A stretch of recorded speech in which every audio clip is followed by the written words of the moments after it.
evening. It's 8 p.m. Eastern Standard Time. It's Friday night, and you know what that means. It's time for Sci Fridays. As always, I'm your host, the Captain, bringing you the best in sci-fi from years gone by. And not so far gone by. But, as always, Sci Fridays is brought to you by Are You Game, the best comic book, video game, toy, role-playing, collectible, movie, magic, and more store located at 124 North Sunset Drive, Piqua, Ohio, 45356. You can find the Captain on Facebook, Twitter, and Instagram. You can find Are You Game on Facebook. You can tell me to tell Vince hi. You gonna say hi? And you can write the Captain, and you can send physical letters, and I will read them on air. While I'm recording, I will record that, and I will record your letter to the Captain, and we can talk about that. But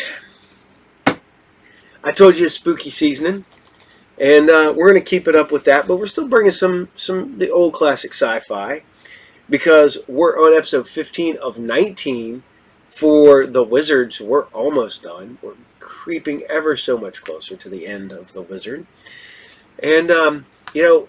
A lot of people have told me that I actually have no clue. You don't have any clue? No. That they don't much care for the Wizard. And I'm like, oh, I find it endearing. I find it is like a very, endearing little show. It's got a great cast. They seem to have fun with what they're doing. And I can appreciate that. So, on that note, here you guys go. This is The Wizard, episode 15. And as I said, the monkeys will love this one because it's called Daydream Believers. Enjoy.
To get a decent fitting tuxedo in this town. Yeah, mine's a rental. Due back tomorrow. I wouldn't worry about it now. I want it now. Mr. Curtis, I asked for your homework assignment. This doesn't look like it. Mr. Fresslike, you're not going to believe this. I'm sure I won't, but try me. You see, my dog, he has a thing for peanut butter. And this morning he went for my pack to get to my sandwich, but it was underneath the homework. Ate right through it. If it was ham and Swiss, tuna fish, anything else but peanut butter. This is not creative writing, Mr. Curtis. I teach science. The use of logic, not imagination. Your homework was to define the structure of the atom. Surely you remember what you wrote. Yeah, definitely. How to find the structure of an atom. Small. Well, I mean, no, it's real small. Well, it's so small you can't even see it. So to find it, you'd have to use your imagination. In a sense, imagination and science don't go together. It's almost impossible to define. Mr. Curtis, you have your lunch hour to do the impossible. And since your final science project is due tomorrow, you have tonight as well. My science project? I already finished. I'm already done. Good. Because if you fail, you'll have to repeat this class. Something I know both of us would deeply regret.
Your favors?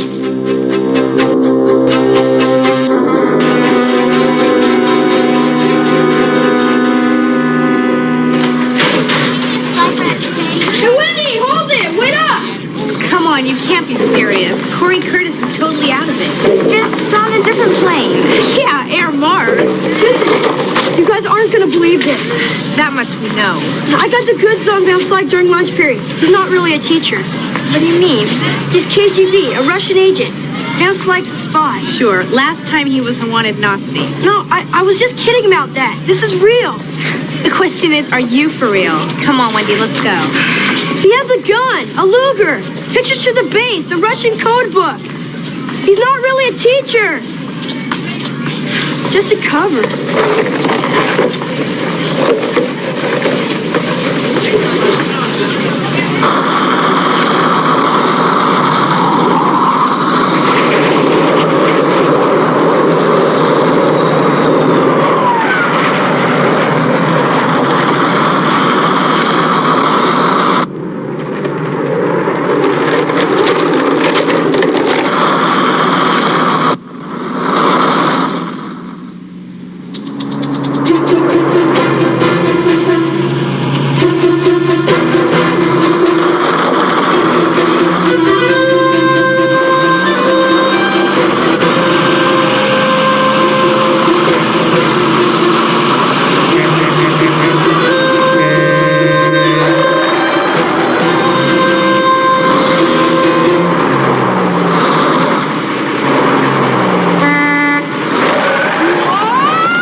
Doesn't look like the footprint of an animal I know.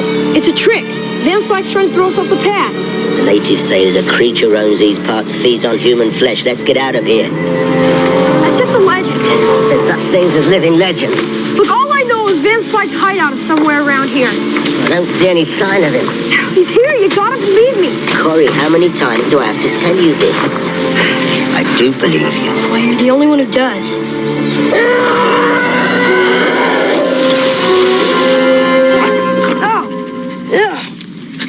Jeez. The wizard. He'll believe me.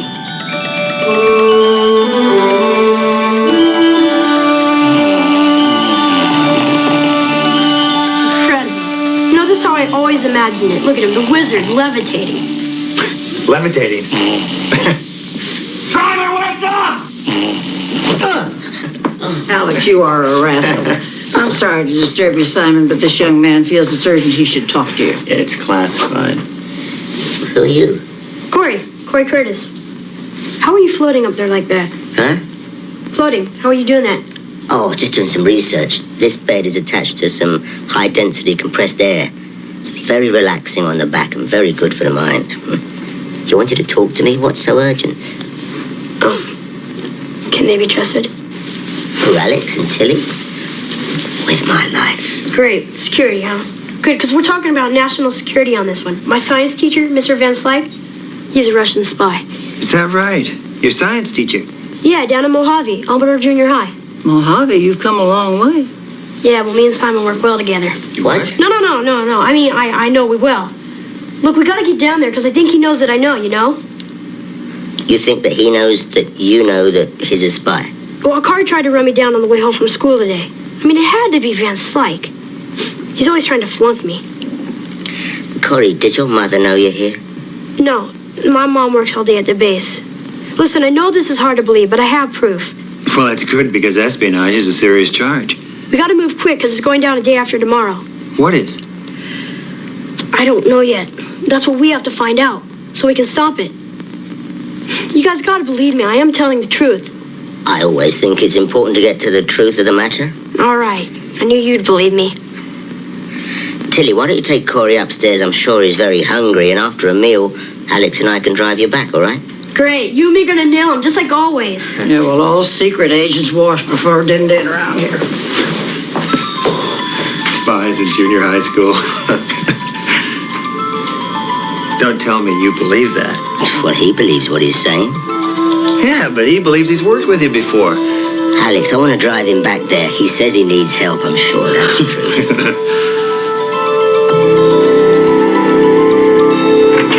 Corey? Oh, Corey, I was frantic. I crawled everywhere. I looked everywhere. Mom, it's all right. No, it is not all right. It's bad enough I have to be at work when you come home, but when I come home and there's no note, no message, I had to get the wizard. he's half your problem. I'm sorry, I appreciate you bringing my son home, but you encourage everything that's wrong with him. Mom, come on. Corey, there's 3 weeks' worth of garbage that needs to be taken out to the curb. Now! She's not always this crabby. I'll be right back. Mrs. Curtis, I'd like to apologize, but I didn't encourage your boy to visit me. But I suppose you know he's got a very active imagination. Would you like to see who his guru is?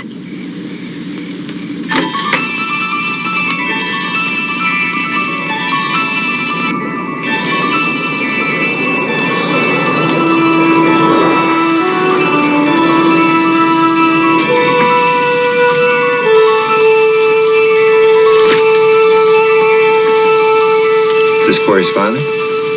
We're divorced. Almost a year now. Guilt money's paid for all of this. I'm sorry. So am I. Oh, for flying off the handle, that is. It's just that there's a lot of pressure. Trying to start a business, keep a mortgage. And Corey, he's so in his own world. I can see how I might be part of the problem. No, please, I didn't mean to point a finger. I know you didn't, Mrs. Curtis, but I really... Debbie. Well, look, Debbie, I can see I'm a lot to do with all this. I'd like to help Corey. I really would. I could be his tutor or something. He said he's got a science project coming up tomorrow. You could? Well, no, you really don't have to. Oh, no, Alex and I would love to, wouldn't we? Sure, yeah. Do you know any hotels or motels around here? Oh, nonsense. Now, I don't have a lot of room here, but you're both welcome to stay. It might be a little bit cold. Our thermostat's out, and I haven't been able to fix it yet. Oh, it's no problem. Is it, Alex? It'd be great.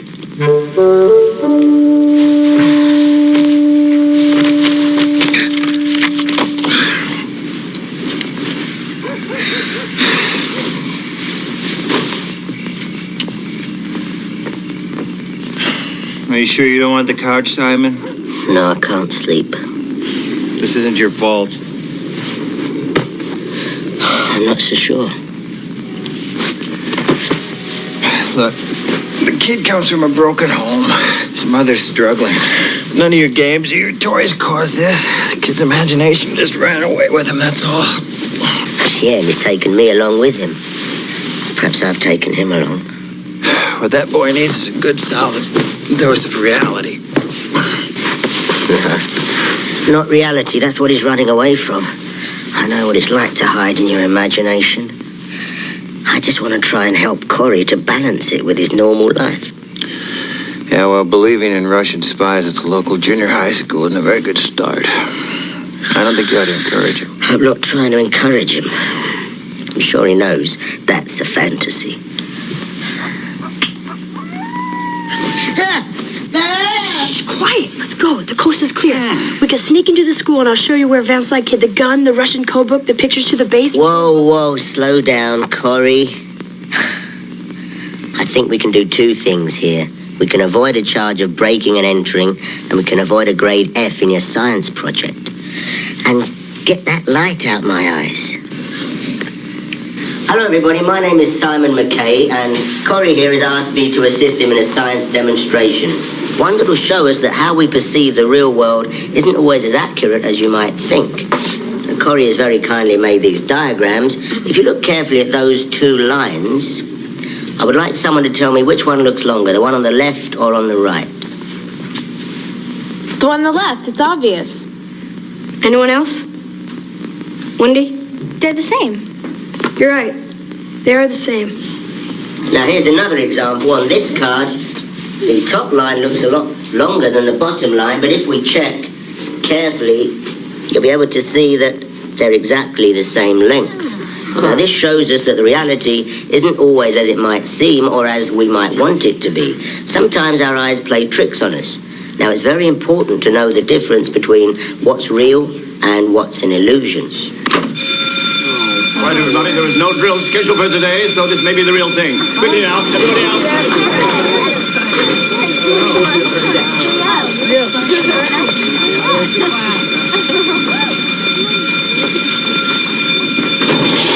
Corey, did you pull that fire alarm? I had to get him out of here somehow. This is where he keeps the gun and the code book and everything. He keeps it locked. It was all in there. You've got to believe me. I didn't make this up. It was all in there.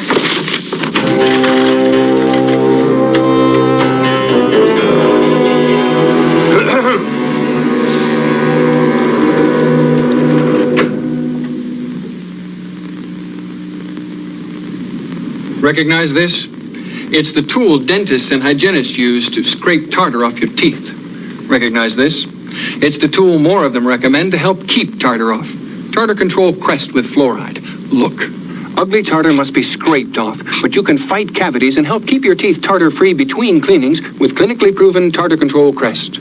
Dentists know a little more of this could mean a little less of this. Tartar Control Crest, the dentist's choice to help keep your teeth tartar-free.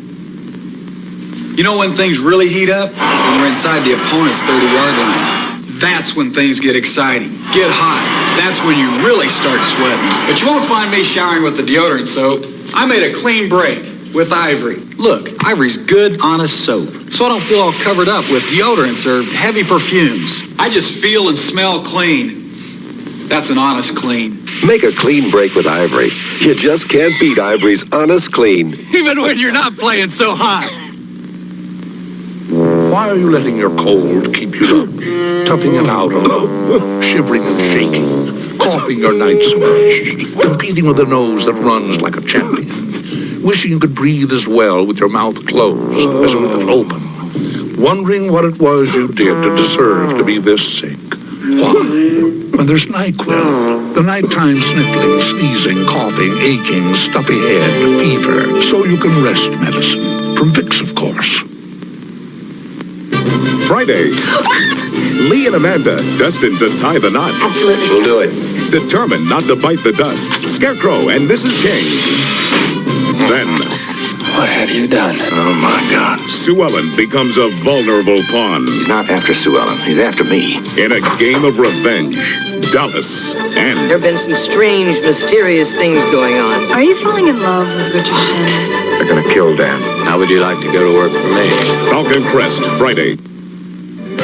Stucker Channing and Sam Waterston never thought they'd fall in love until he rented The Room Upstairs, a Hallmark Hall of Fame presentation, Saturday.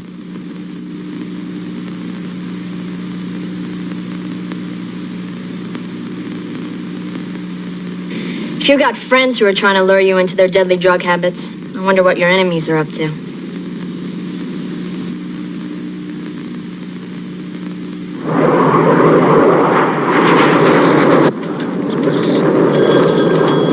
What do you think they're talking about in there? Use your imagination.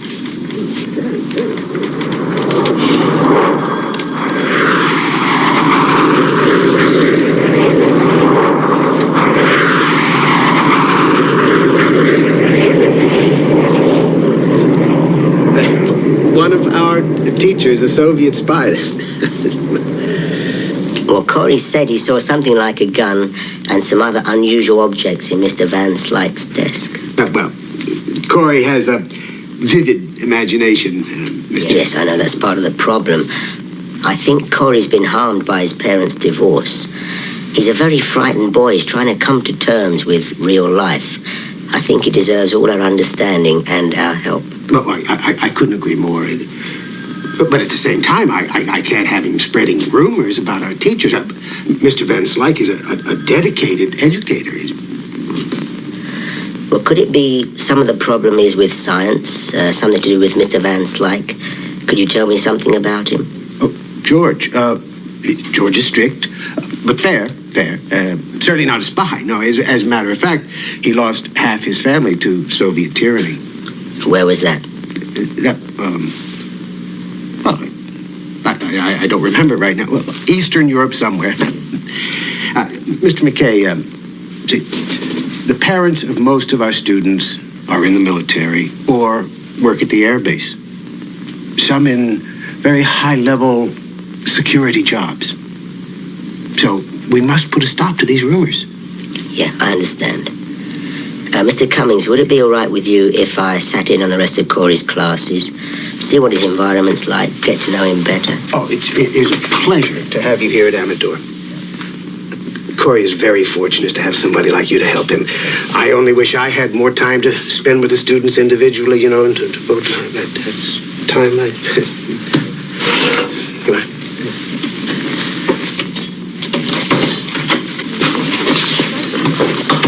What happened? We'll talk about it later. What's your next class? Shop. But what are we going to do about Mr. Van Slyke? Well, that's what we have to deal with, isn't it? We only have till Saturday. Well, Corey, tell me about your father. What was he like? My dad? He's great. The greatest. You keep in touch? It's difficult. Well, doesn't he write or call? No, he can't. Well, look, I shouldn't be telling you this, but since we're in on this thing together, I guess it's all right. Look, my dad's a deep cover operative in a company called the CIC. You know, he had to change his whole identity and everything. It's real heavy stuff. My mom doesn't even know. Corey, I thought your dad said he remarried. Yeah, but that was just all part of the cover. See, the woman, she's an operative, too. They were just partnered on the same mission. You know what they do is real dangerous. Well, Alex is connected with the CIC. Perhaps he could check your father out. No, don't make waves. I told you weren't supposed to know about this. Okay, I'm just not supposed to break security. Corey, you miss your father, don't you? Yeah. But he had to do what he had to do, so. Look, there, that's the car that tried to run me over. I'm sure of it. Who's Redmond? It can't be. Mr. Redmond, my shop teacher. He must be in on it, too. Wait a minute, you're trying to tell me your science teacher and your shop teacher are spies? And your dad, too? Alex, why don't you follow up a couple of Corey's leads? I'll go with him to his next class. It's a bit of a delicate matter. Right. Redmond. I thought he liked me. Spying's a cold business. And when I say 90 degrees, I mean 90 degrees. Understood, everyone? Bruce, cool your jets. It's a torch, not a flamethrower. Honey, you can worry about the eye makeup later. Wear the goggles. Who is this? Great White. I like it. All right, let's roll. Let's earn those grades, people. This fish should have been up on the roof yesterday. Bruce, are you suffering from intellectual malnutrition? Come here, boy. It's him right there, Redmond. He's pretty cool. He's into metal. Oh, heavy. Curtis, are you joining us today, or are you opting for an incomplete? Hey, bracket that with the 3/8. Is this who I think it is? It is. Curtis, you finally scored some points in this class. Carl Redmond, sir. Pleased to meet you. It's a pleasure. It's a real pleasure. I'm a bit of an inventor myself. I got a few patents pending. Tools, mainly. Oh, good luck with them. Thank you, sir. Oh, here you go. Surprise yourself. No, better yet, go on up and find me some 3/4 pipe elbow. Okay? All right. So, I hear you're adding student counselor to your bag of tricks. Word travels fast.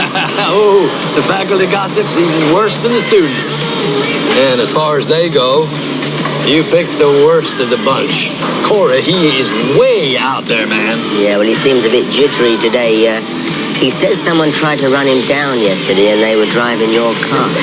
If anybody else had been driving my car, they would have run him down. Crazy kid was skateboarding in the middle of the street.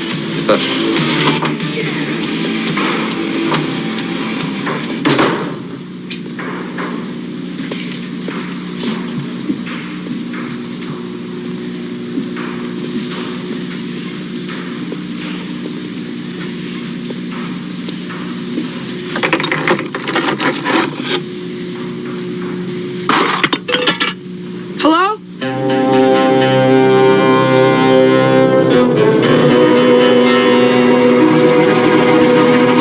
CTR 211, isn't it?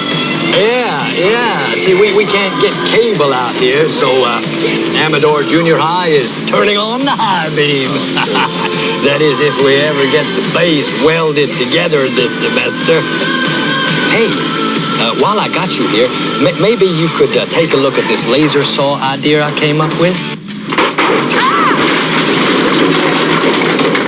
What the?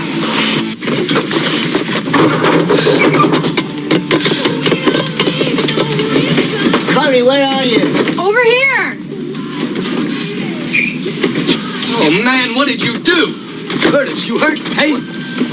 Corey, what happened? He was in here. Van Slyke. Somebody. He tried to get me. He ran out back there. It's a fire escape door, my friend. Locked to the outside. Nobody gets in and nobody leaves without triggering the alarm. You can't listen to him. Corey. He set me up here. He set me up. Corey, don't compound a stupid accident with a stupid lie. I'm not lying. Simon, they're trying to kill me.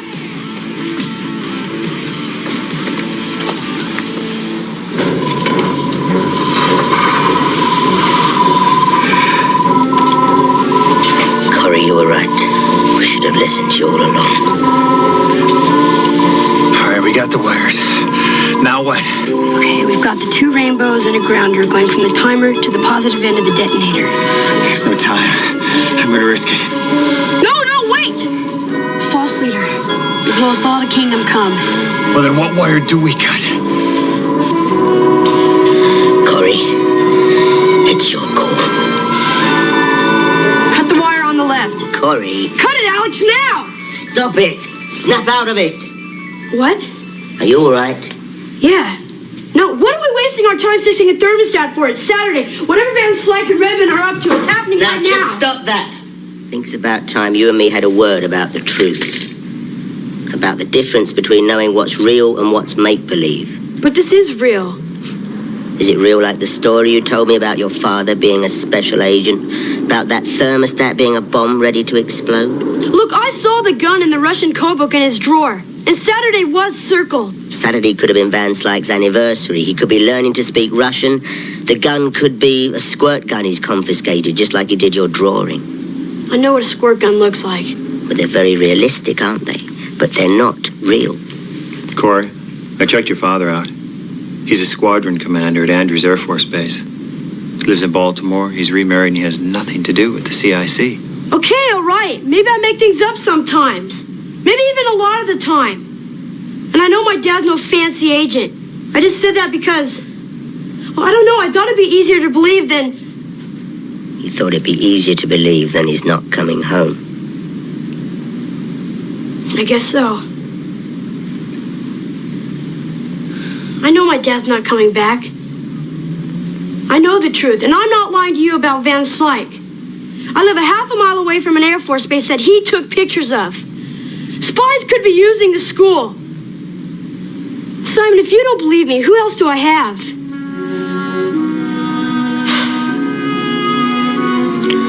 All right. Alex, we'll finish up here. Why don't you go and see what's happening at the Air Force Base? All right.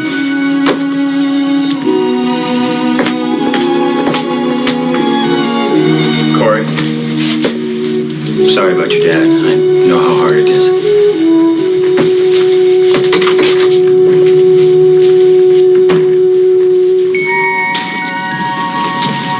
Where are we going?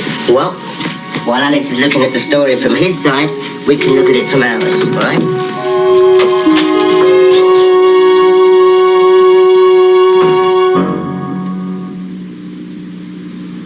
Enjoy extra sugar-free gum. You get extra flavor, extra fun in extra sugar-free gum. Extra, the only leading sugar-free gum with NutraSweet, gives you extra refreshing flavor that lasts an extra long time. Extra flavor for that extra long play. Extra flavor for that extra long day. When you chew it extra, the extra fresh flavor lasts an extra long time. Extra last, extra long. My dandruff shampoo is good. Better try something else. Mine really works. You'd better try something else, like Selsun Blue. Doctors recommend it more than all of the leading brands. None get rid of dandruff better than Selsun Blue. Vision's range-top cookware by Corning withstands heat that turns ordinary saucepans into sauce. And unlike metal pans, they're perfect for the microwave. Vision's by Corning. It's visibly superior. Eddie, this is Mrs. Butterworth. Hello, Eddie. I love your syrup. I make 2 syrups, regular and light. Mrs. Butterworth. And they're both delicious Because they're thick and rich and buttery. She really talks better than you. Mrs. Butterworth's is twice as thick as maple syrup, so it pours slower. And it's made with grade A butter. Mrs. Butterworth's, regular and light.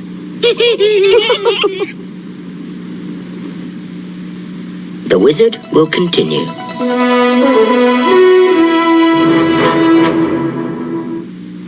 Americans, we know who we are. And when it comes to news, we know who we trust. Dan Rather, weeknights on the CBS Evening News. This is CBS. First there was Diet Lemon Lime Slice. Now there's Diet Mandarin Orange and Diet Apple Slice. We got the juice. Oh, it's such a blast.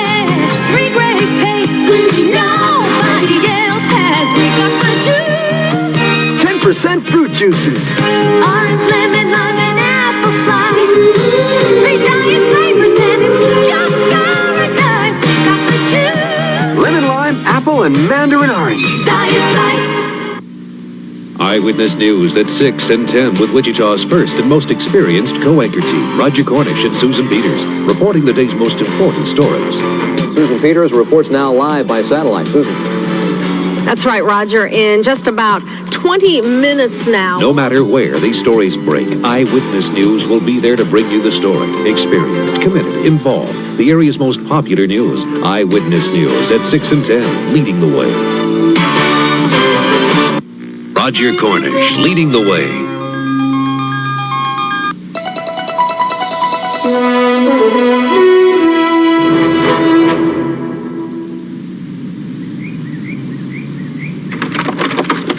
It's all locked up on Saturday. Let's break in. That's too easy. I don't like breaking and entering, but if I have to choose, I'll take entering. What is that? This is my own special computer mouse. It's very user-friendly. And it's got a nose for hardware. Now, did you say Van Slyke's computer was at the front of the class? Yep. Good.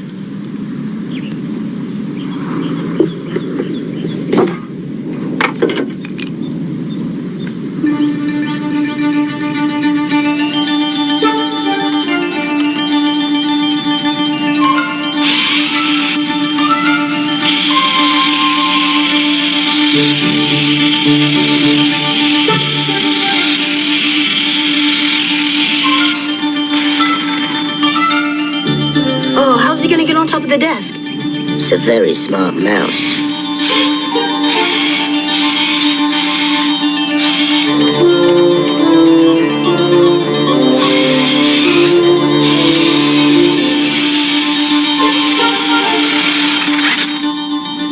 I think he's giving up.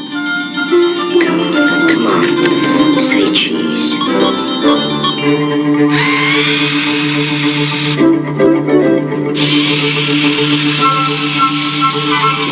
No, wait, he's going behind the plants.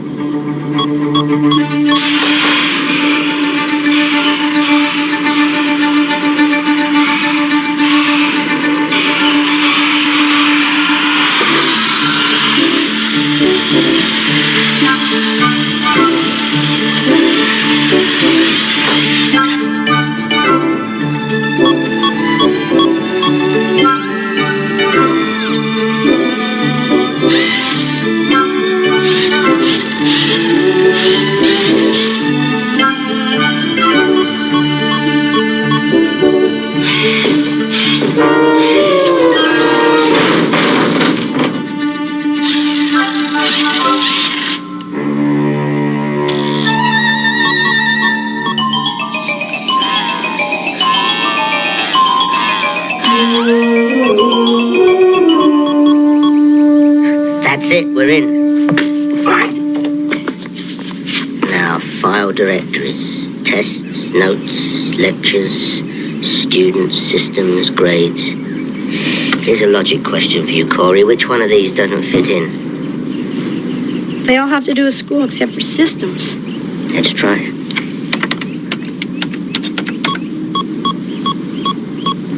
Unauthorized access. Password. Need a password, okay? Let's try Van Slyke.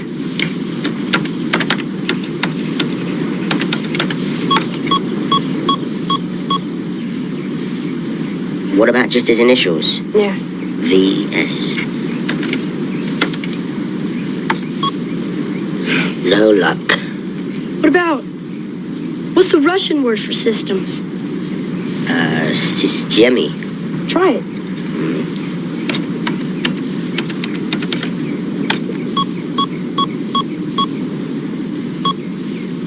That looks like the radar dish we built in Metal Shop. It's a lot more powerful than I thought. Do you believe me now?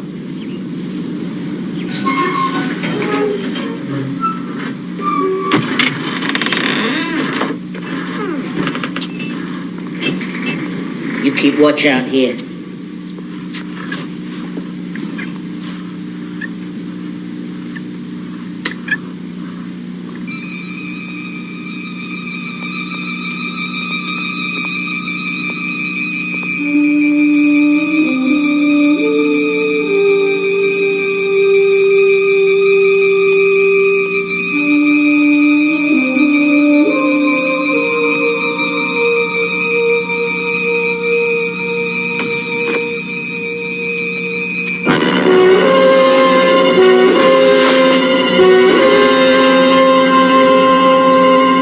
Isn't as fancy as my laser saw, but it will do the job. Well, this isn't fancy either, but it's a heck of a light.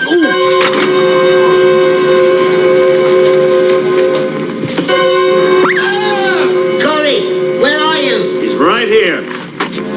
Throw the light down and raise your hands. Sounds like I'm talking to my class, doesn't it? It's all right, Corey. All right, roll it over to me. Now put your hands back up. The three of us are going for a little walk. Red Curry! It's life. What's going on? What was that? Diethyl sulfide. What? Stink bomb.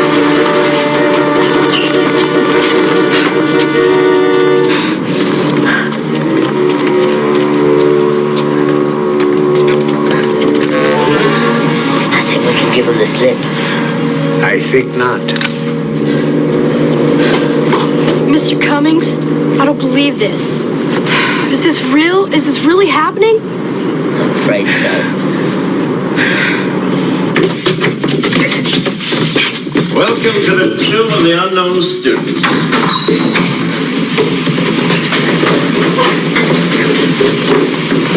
Consider this your safe house for the time being. Safe from who? From whom? As I mentioned before, Mr. McCain, I'm extremely delighted you came to visit our school. I'm sure with the proper packaging and transport, we can get you resettled on Soviet soil with a minimum of discomfort. There's a lot of people know we're here. By this afternoon, everybody around here is going to be much too distracted to help you. Get your welder. Got it. I want that door sealed shut. Oh, God, this isn't happening. Of course not. You're making it all up. Why can't I wake up? Don't worry, Corey. We're going to get out of this. Your fellow students are going to miss you, Curtis. After all, you've certainly helped the curve. Stay calm. We'll put our heads together and we're going to escape.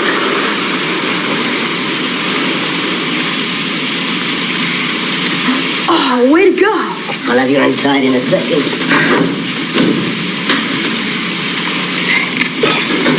All right. Oh, the door's welded shut. Well, the only way to escape now is through that ventilation shaft. Well, how do we get up there? I think I've got something that might work. Come over here. Sit down.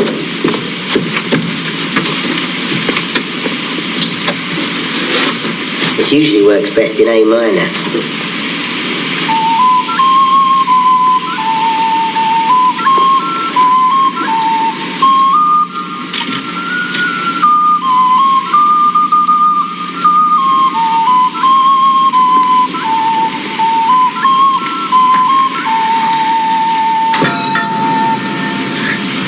Let's go. Will you go up first?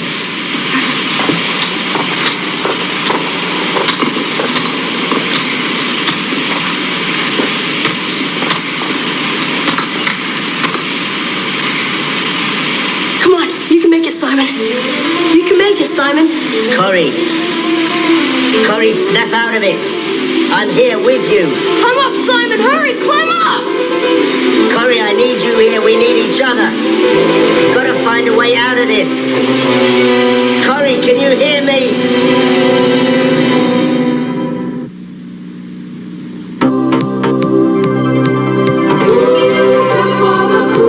Just for the cool and the hot sun of it, just for the fun of it, diet cold. Just for the feeling that's all so right of it, the love and the light of it, diet cold. Just for the satisfaction, just for the what kind of rain, just for the taste of it, diet cold. Busy people still have time for breakfast. Hey, save me something. I'm late. But some people in his family can't find time to fix breakfast. That's why there's Owen's Breakfast Biscuits with delicious Owen's Country Sausage or lean smoked ham and cheddar cheese. Both are ready in the microwave before you can say... Dad, I've only got a minute. Good, then you have time to fix your own breakfast. Okay. Owen's Sausage and Biscuits or ham and cheese and biscuits. The best of farm and family. How soft? Jump, So soft. jump, Ooh, very soft. jump, jump, jump, jump. Bounce. But so soft, clothes you can't wait to jump into. Jump, Feels so good. jump it. You are the one, so warm and soft around me. Jump, Jump, jump, jump. bounce. But so soft, clothes you can't wait to jump into.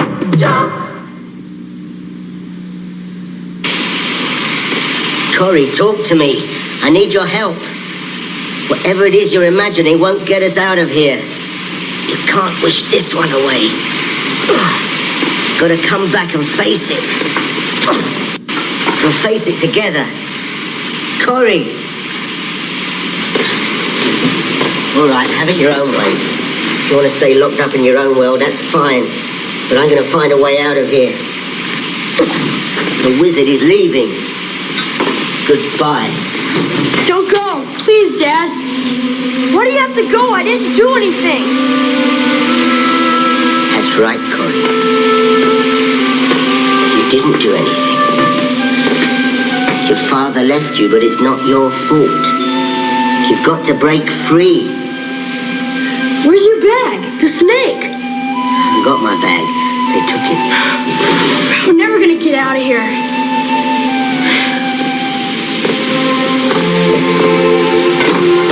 We'll find a way. Simon, I'm scared. So am I. You know, sometimes fear can be a great motivator. If you take hold of it, you can turn it to your advantage. Just like the imagination. Yeah, but the things I imagine can't work in the real world. You never know unless you try and apply them. What were you talking about? Simon, climb up. What was happening? What was going on? No, that was stupid. You said something about a snake? Yeah, well, you see, you had this cobra and you were playing this music. It kept coming out of your back to the ceiling, to that grating up there.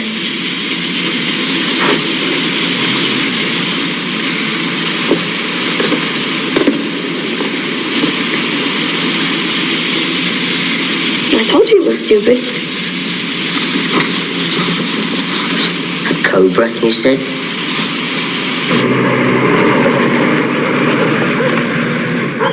Honey, I sure hope you don't mind my barging in this way, but with Alex and Simon gone so long, I thought they might need my help. Where did they go? I don't know where they went. Or Corey. I'm worried that something happened. All right, now keep calm. Where's Mr. Curtis? Home. His home. Oh. And give you the shake, huh, honey? Well, let me tell you, that's happened to me a couple of times.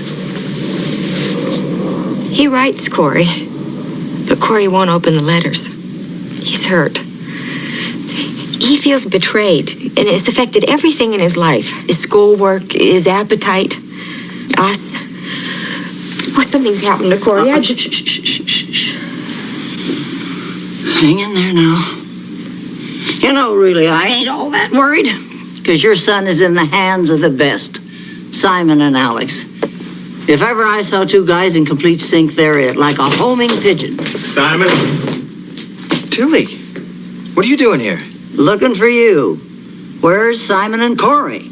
They were here. They're gone. Holy cow.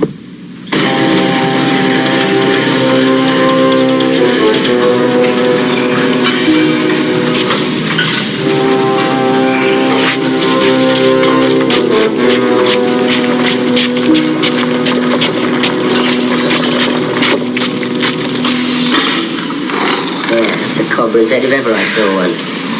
Will it hold? There's only one way to find out.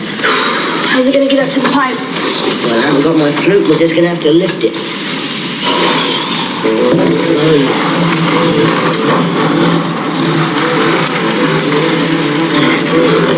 Stop, Andy. Gotta try again and keep it close to the wall. Are you sure? Have you got any better ideas?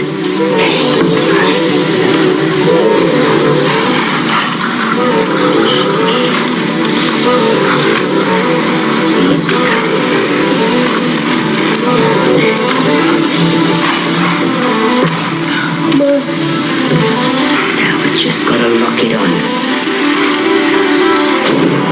It worked. Thanks to you. All right, okay. See what happens when you apply your imagination to everyday life.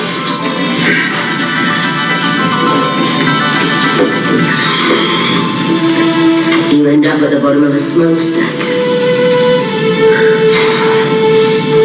After you. Why would they be at school? It's Saturday. Corey's convinced that his science and shop teachers are spies, and that something's going down today. What does Simon think? I think Simon believes the kid. Figures. What's he doing to my son? He's trying to help him. By encouraging him to hide deeper in fantasy? Oh, honey, if Simon believes somebody, there's something there to believe.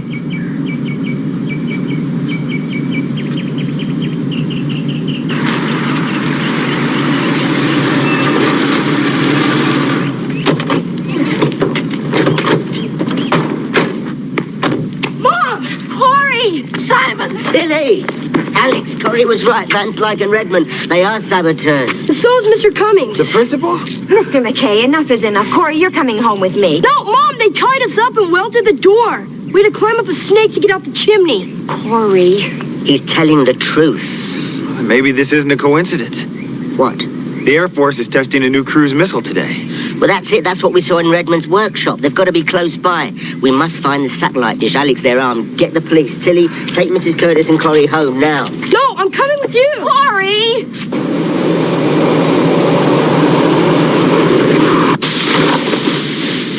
What is it? This is a scale model of the missile about to be launched. They must have built this one to test the antenna. They're going to do something to the real one. Not if we can help it. Come on, we've got to work fast. Prepare to launch missile in 1 minute. Roger, Tower. 1 minute and counting.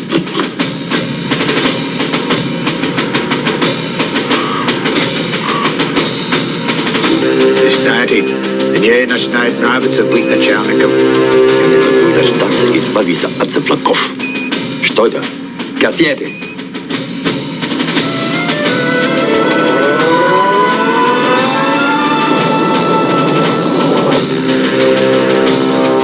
Запущено самолета. Время отправить его обратно.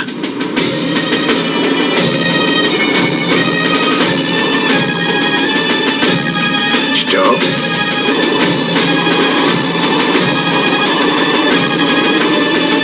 Что случилось? Это не летит обратно.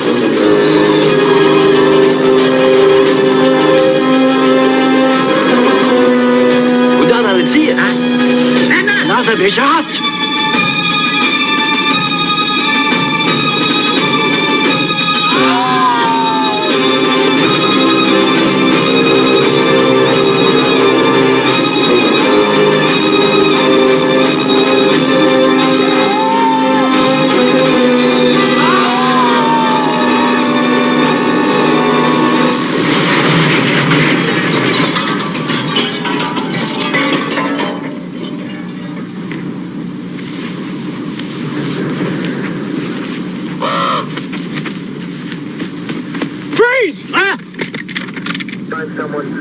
Don't even blink!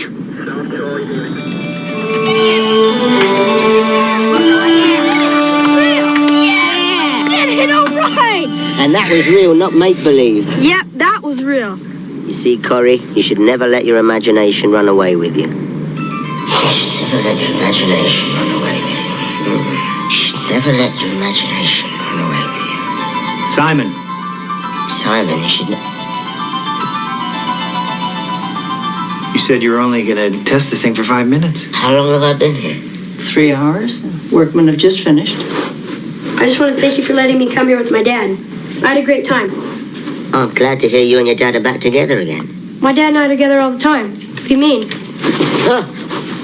Oh, sorry. Didn't mean to startle you, Mr. McKay. We were just getting ready to leave and want to say goodbye. Come on, son. There, we got the satellite dish hooked up in your yard. It works beautifully. Yeah, and the electricity's in. I gave you, enough circuits to cover everything. I landscaped it so it won't be an eyesore. Oh, thanks, everybody. Done a good job. Oh, it's great. Goodbye now. Aren't you Corey's mother? No, I don't have any children. Of course not. Goodbye. Are you all right? Yeah, fine. What's all that talk about? Imagination? Oh, I was just saying you should never let your imagination run away with you. You never know where it will lead.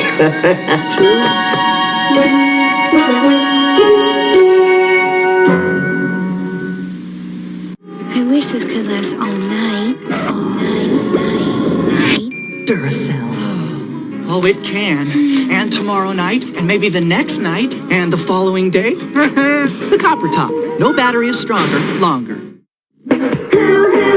got a crush on you? Hello, hunks. It's Dream Phone, the electronic game with the talking phone. To win, call guys, get clues, figure out which guy really likes you. He's not wearing a hat. Bye, guys. What'd he say? My secret. Ah, you. He's not at the beach. See you later, guys. It's Dan. Dan, my man. You're right. I really like you. Yes. Dream Phone, the hot electronic talking phone game. It's for you. I'm not gonna lie, I'm an absolute sucker for these, man. They take these, they put them in book form, hardback, looks like a D&D book, but it's an IDW comic book. That's right, but the best part is, you go here to the end, and there's the sketches and stuff of the characters. Okay, this is not... This is going to make a liar out of me on this one. The other one I got has the actual campaign in the back. So you can run the campaign of the comic you just read. Which is weird, because they also do that with the Pathfinder books and stuff like that too, which is really cool. So check those out. And, well, you know, it's D&D, so you can enjoy that. Alright. Hope you guys still dig The Wizard. Like I said, only a handful of episodes to go, so you can enjoy it until it's done. And then you're done. And I just realized my dice are sitting there. But we're going to scoot on over to some more spooky season episodes of Friday the 13th, the series. A lot of you guys have been reaching out to me and telling me, like, oh, this is my favorite episode. This is my favorite episode. This is my favorite episode. A couple of you reached out and said, this is your favorite episode. My 3 favorite episodes are the comic book episode, the Scarecrow episode, and the Halloween episode, because Smoking Hot Robbie, sexy witch. Just what I'm saying. Something about a hot redhead. It's like I married one. Yeah. But here you guys go. This is Friday the 13th, Friday the 13th, episode 15, Vanity's Mirror. Enjoy. Extra, extra, read all about it. We're chilling when the weather gets warm, no doubt about it. To be cool and be somewhat respectable, pick up Pepsi in these hype receptacles. Cool cans are coming, so don't be afraid. And if you get lucky, then you might get paid. So yo, stop kicking, your pace better quicken before they run out or the clock stops ticking. Really, I'm not kidding.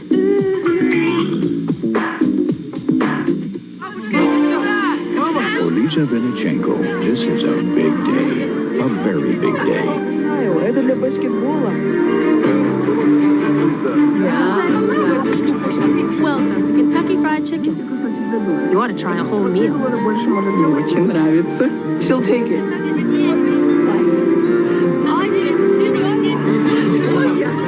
Today, Lisa Vinichenko is getting her first taste of America.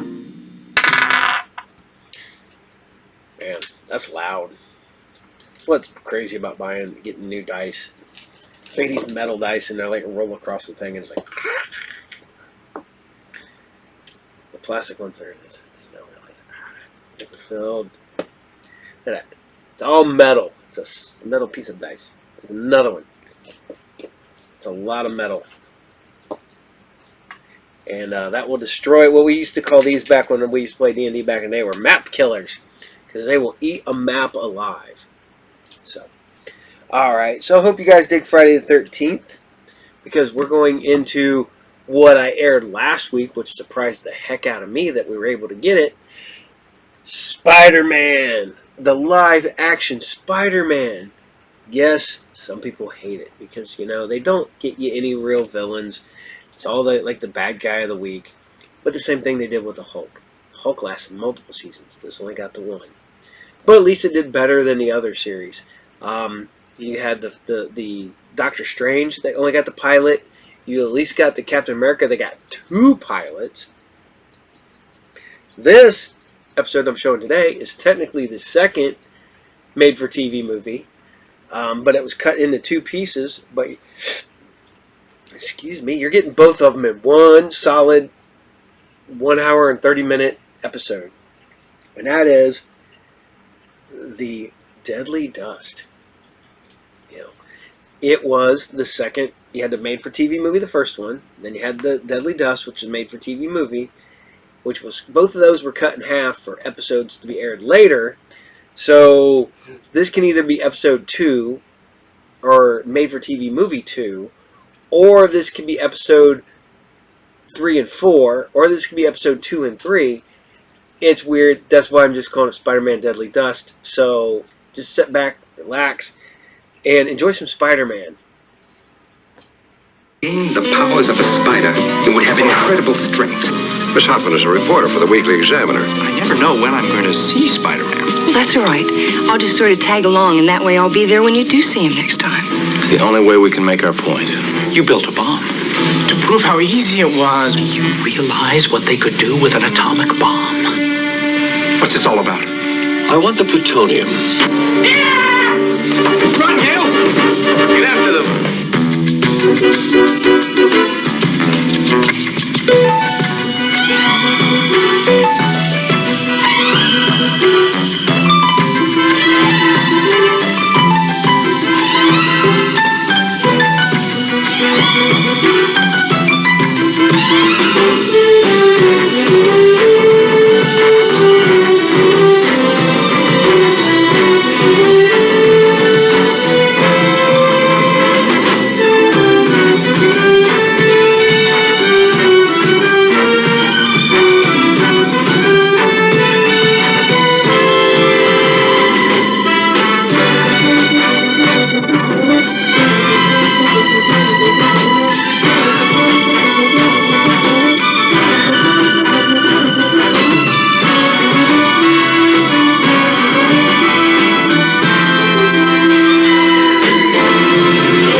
you never get a chance to see your boyfriend again.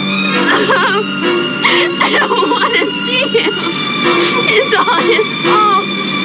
Miss, please, take it easy, will you?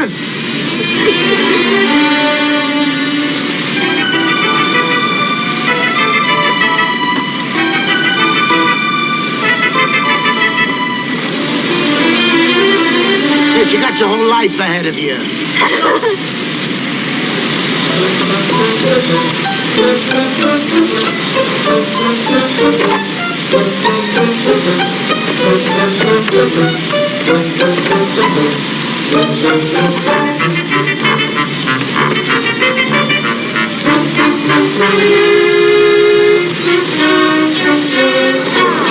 Hey, look! It's that Spider-Man! It's really him!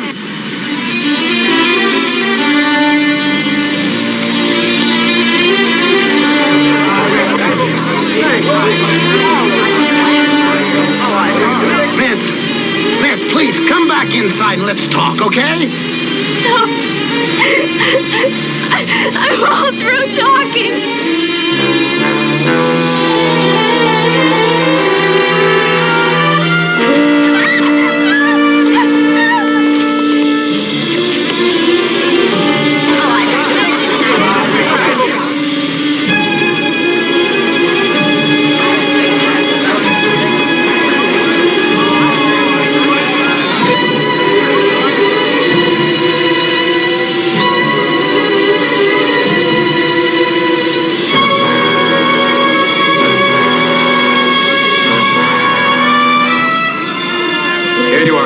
special delivery. Hey, wait a minute.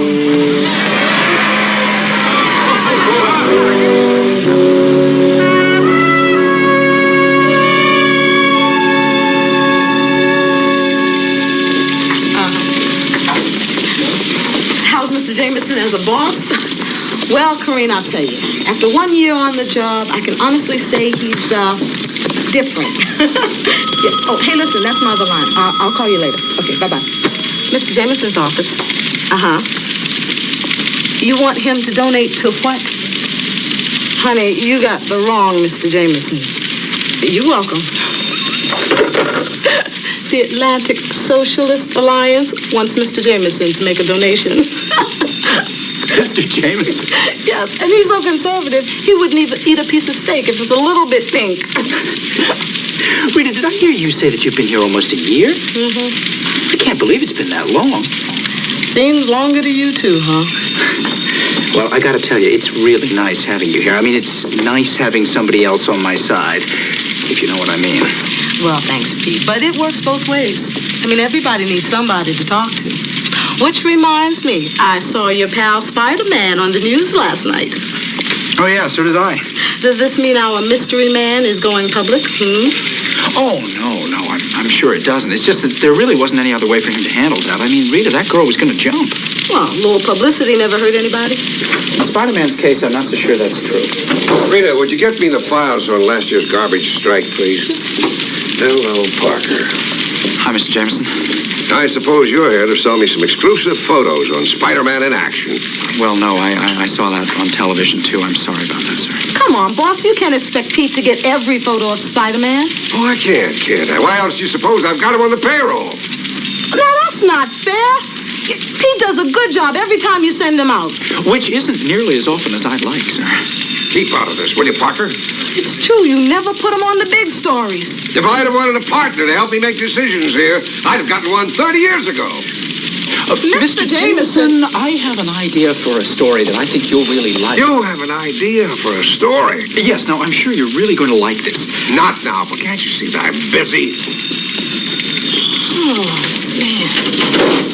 You know, Rita, you really shouldn't talk to him like that. He could have you fired. He wouldn't dare. Oh, yes, he would. And he will, too, if you make him mad enough. And he has some very important friends that could make it very difficult for you to get another job. Oh, yeah? Well, I got some friends, too, that could make it very difficult for him to keep the tires on his rolls, if you know what I mean. Rita, you are terrific.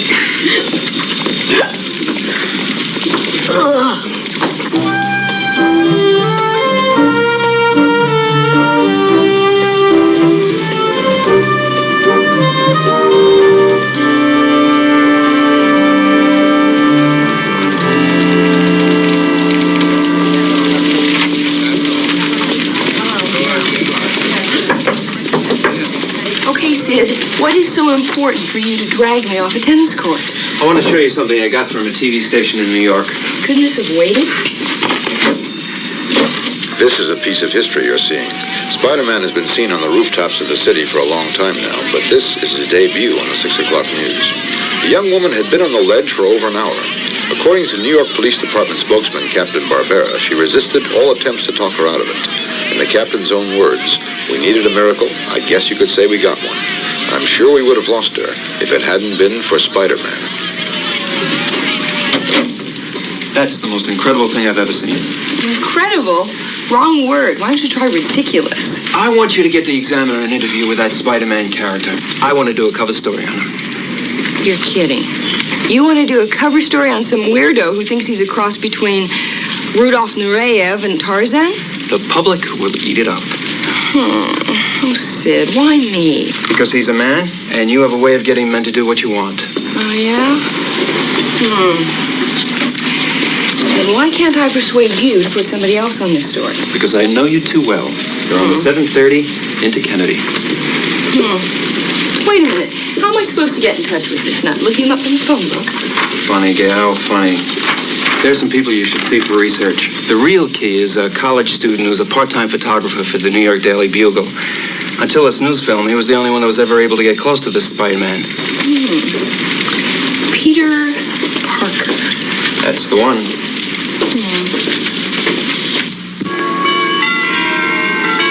Baylor, you can't be serious. You actually plan to operate the reactor here at the university? Yes, I have all the clearances.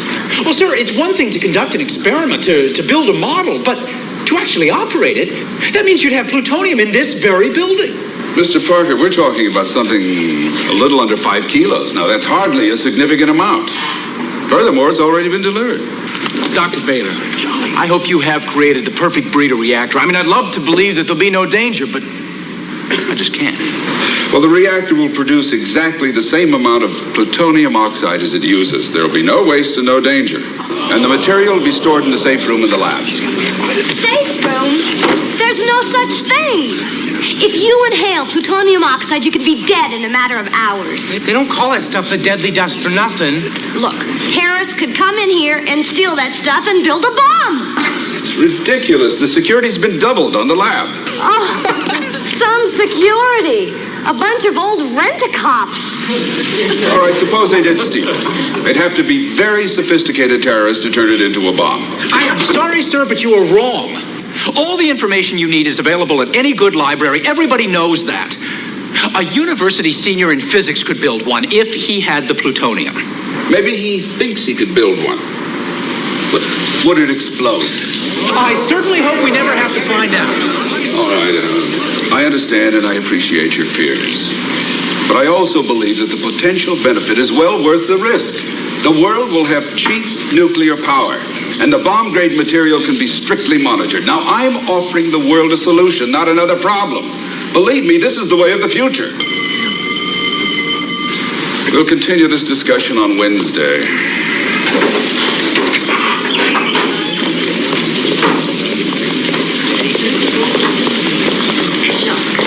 The way of the future. Sure. Someday atomic bombs are going to be like electric can openers.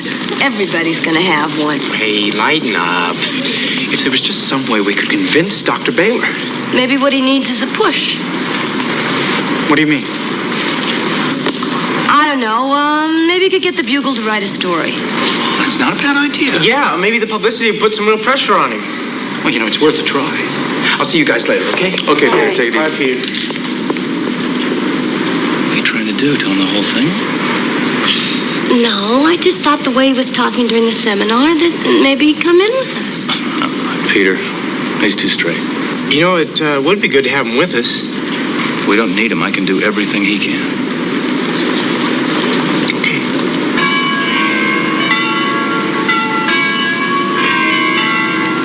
Spiders are your field, Dr. Lindsay. Arachnology, right? Very good. Like spiders themselves, people who study them get little recognition. It's always nice to meet someone who knows what we do. Then you've been following this character's exploits pretty closely, right? Oh, yes. To tell you the truth, I've been rooting for him. Rooting for him? Tell me, how do you think he does it? I wish I knew. But you must have some theory. Well, yes. If a man somehow gained the powers of a spider... How could he do that? That's the part of the puzzle I haven't figured out yet. But if he did have the powers of a spider, he would be magnificent. He would have incredible strength. He could leap 20, 30 feet in the air. He would have a highly developed sixth sense. You mean a sense of danger? Exactly. He could spin a web? Mm-hmm. Walk up the side of a building? Mm-hmm. Walk on a ceiling? Yes.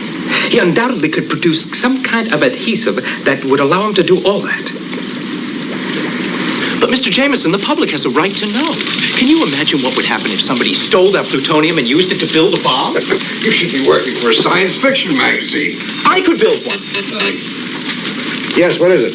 Miss Hoffman is out here. Oh, well, ask her to come in. Somebody here wants to meet you.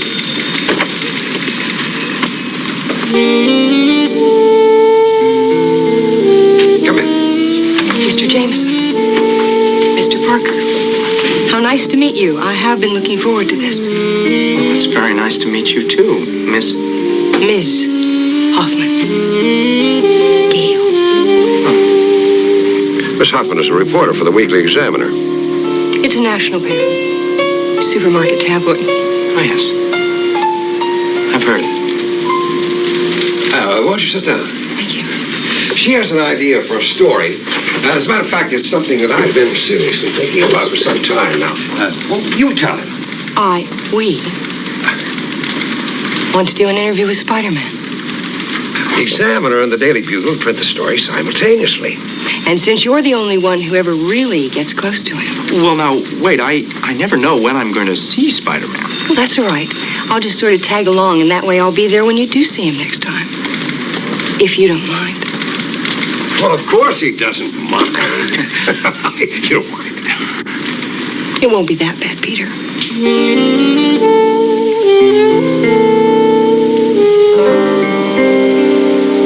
Peter, that's fascinating. Well, the way things are going now, by the year 2000, there could be millions of pounds of plutonium spread around the world. You really know a lot about these things. Tell me, how long have you known Spider-Man? Quite a while, I guess. You seem to know him better than anyone else. What is he like? What kind of fellow is he? Well, he's fairly polite and reasonably intelligent. Mm-hmm. What is he like physically? Physically? Well, I suppose you could say we're kind of similar types. That's interesting.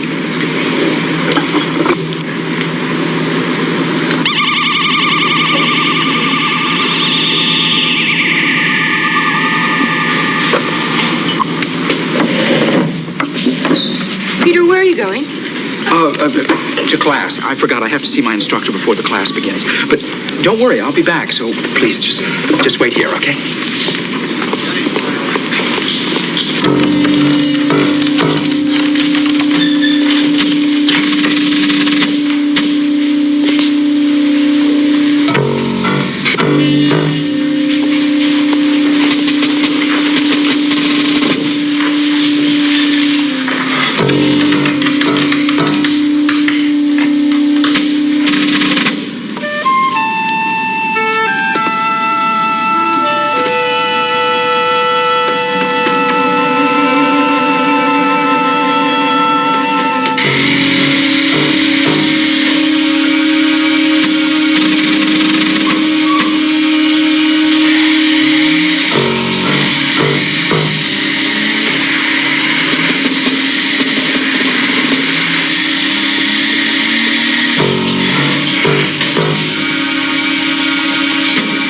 Hurry up! Those guards are going to be coming back. Leave him alone. He's going as fast as he can.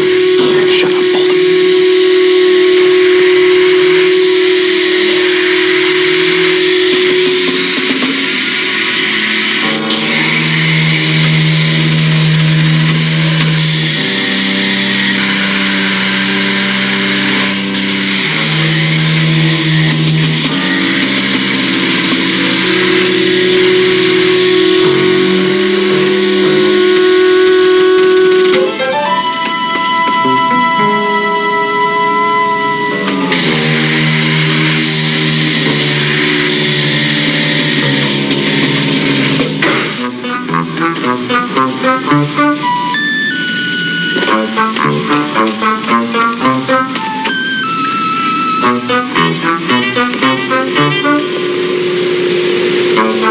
Hey, what are you doing there? Come back here. Come back or I'll shoot.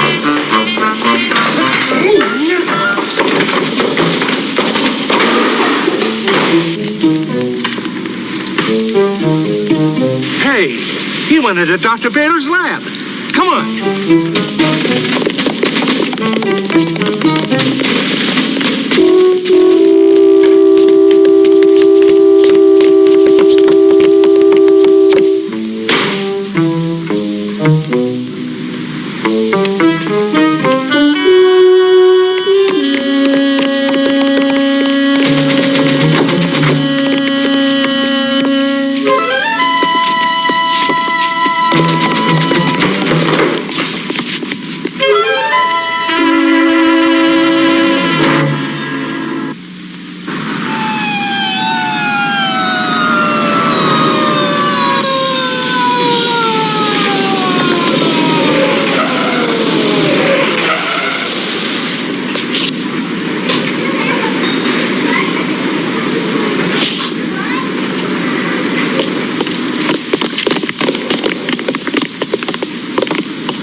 Taylor? Yes. Captain Barbera. Now, what's this all about?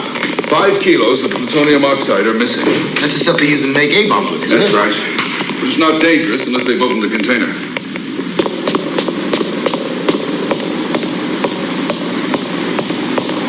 Well, what's that thing? It's a Geiger counter. That's very well. Give us the plutonium. Yes, Parker. It's gone. The lab is clean. Does that mean we're going to be okay? For the moment, yes. The whole city could be in danger. Take it easy, will you? Now, let me get something straight here. Now, you guys saw the break-in and you called us, right? Yeah, he came in through the window. It was Spider-Man. Excuse me, sir. You say you saw Spider-Man right here in this lab? No, on the roof. What difference does it make? Who else would come in the window? Most Kaplerbergs come in windows on upper floors. Who are you? It's all right, Captain. She's with me. I have my credentials. Gail Hoffman. I'm with the National Paper, the Weekly Examiner. Great. Another one. Next it'll be Woodward and Bernstein. Captain, what are you going to do? What else? Put out an APB on Spider-Man.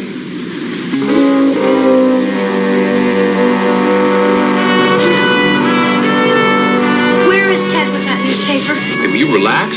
He'll be here in a minute.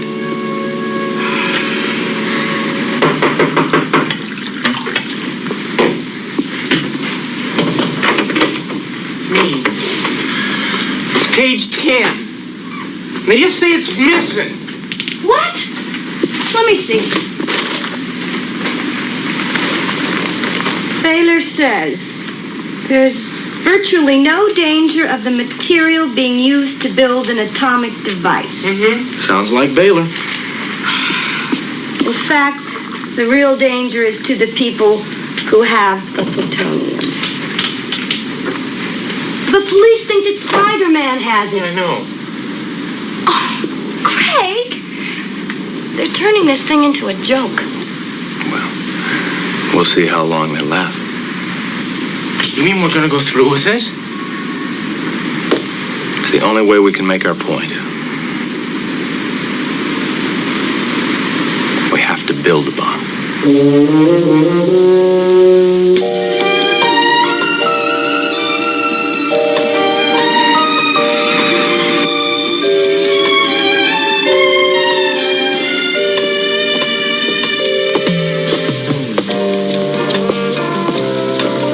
Boris, believe me, the guns will leave for the subcontinent in the morning.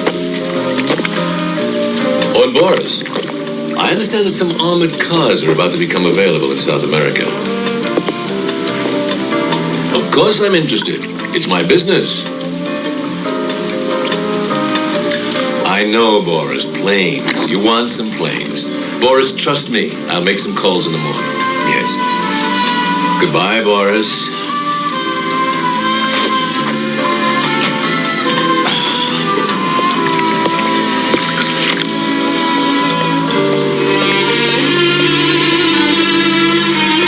Get Angel. Meet me in the gymnasium. Yeah!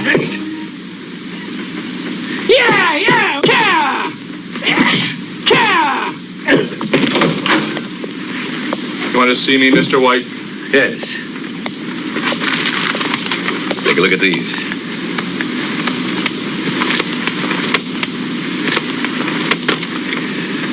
Make the necessary arrangements. We're leaving for New York immediately.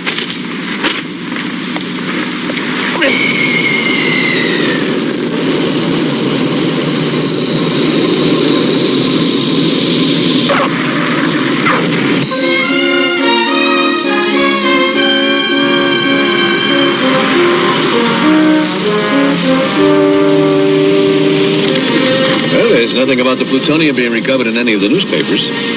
That's good. Very good. So that's what it really looks like. Looks almost harmless, doesn't it? It isn't. I don't want either one of you to ever forget that.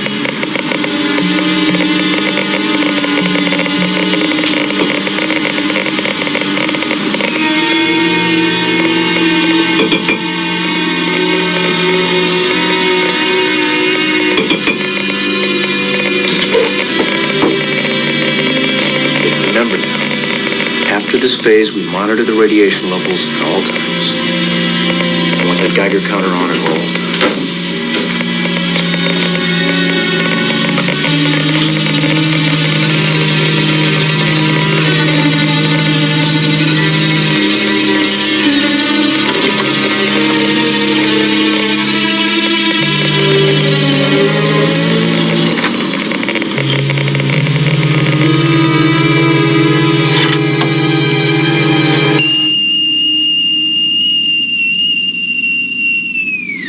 And when it cools, it would soften like putty and be practically pure. You mean it could be turned into a bomb? Oh, for sure. But it would be very dangerous just by itself. You see, it could go supercritical. Supercritical. Yeah, the mass would become so dense that then it would set off a chain reaction. You mean there could be an atomic explosion? Well, no, but just the release of radiation by itself would be deadly. You take note, don't you? Yes.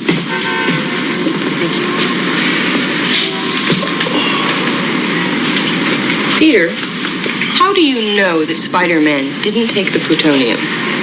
Well, he just wouldn't do something like that. As a matter of fact, right now, he's probably trying to figure out who did do it.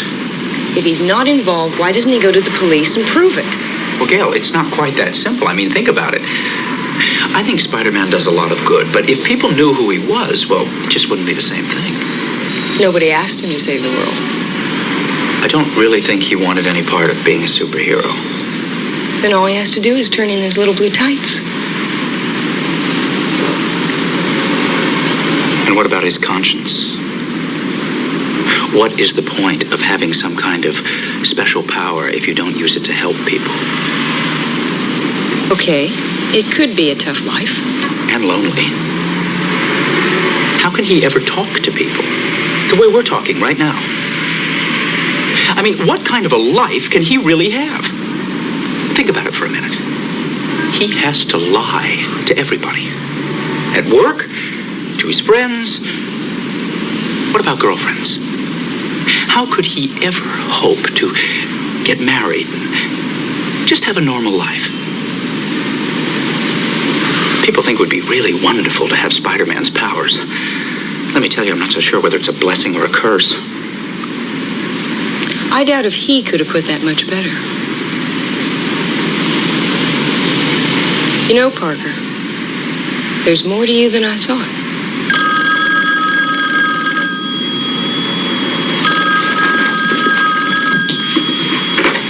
Hello? Speaking. Well, yeah, sure, I'll hold. It's John Aston Smith. The news anchorman? Yeah, he wants to interview me for the evening news. Well, yes, I guess I could speak for some of the students at the university. Well, if it would be convenient for you, perhaps you could come to my hotel, the Ramon, in, say, an hour? An hour? Fine, sure. Thank you. May I go with you? I've always wanted to meet him. Are you sure Parker's the one? I checked every student in Baylor's seminar. He's the only one smart enough to pull it off. When we do get the plutonium, what are you going to do with it? Same as I do with everything.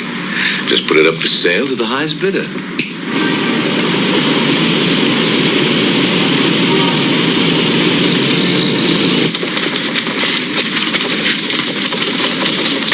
Who are you? Captain Barbera? Yeah? Inspector DiCarlo. Well, what can I do for you? Bureau was wondering what progress you're making on this plutonium thing. Well, it's only been 2 days, but I've got one lead. The security guards who saw Spider-Man at the scene. What can you tell me about Spider-Man? Not much. He's given me a lot of sleepless nights. You think he's capable of doing something like this? Who knows? He could be capable of anything. Have you thought of the other possibilities? You mean like terrorists? I mean, they don't even have to build a bomb. In theory, just 2 kilos of plutonium oxide could cause millions of cases of lung cancer. Okay, stop it. You're scaring me. I mean to. Well, maybe we should go back to the university and talk to Dr. Baylor again. I've already talked to Dr. Baylor. Yeah? Did you get anything out of him? I asked him if he had any student who was capable of building a bomb with the missing plutonium. Yeah, what'd he say? He came up with one name, Peter Parker. Parker? He's just a kid, I know him. Well, then maybe you can help me find him. You're serious about Parker? I'm dead serious. He said it was room 1001. Oh, it must be up this way. Okay.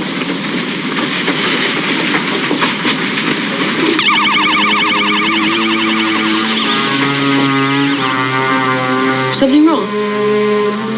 No, it's nothing, I guess.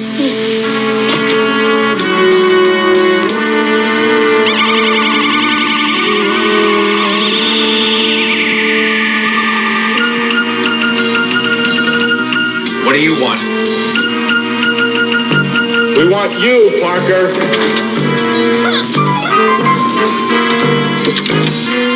Come in, Mr. Parker. I've been expecting you.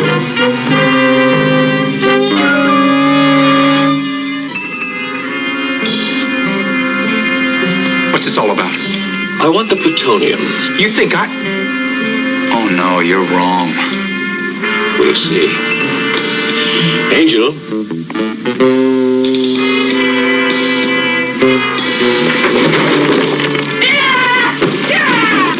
Run, Gale! Get after them.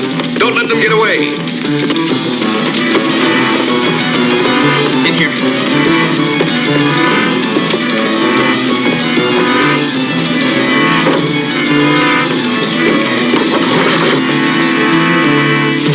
It's just a few feet to the fire escape. What do you mean a few feet? On the ledge. Come on.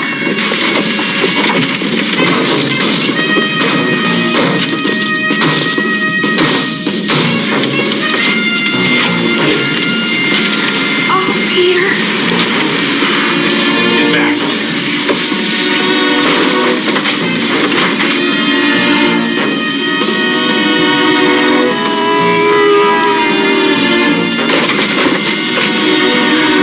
Peter, I can't.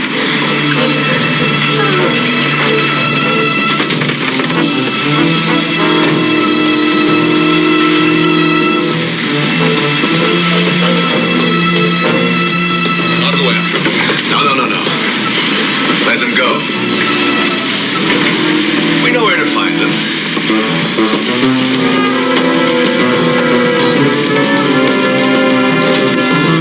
Okay, drive.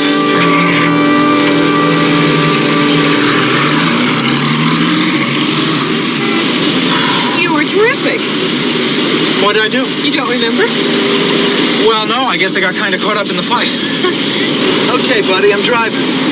Where am I going? Well, we can't go to your apartment. No, that's right. Take us to the Hamilton. You can spend the night in my hotel suite, though. Never think of looking for you there. It's not a bad idea.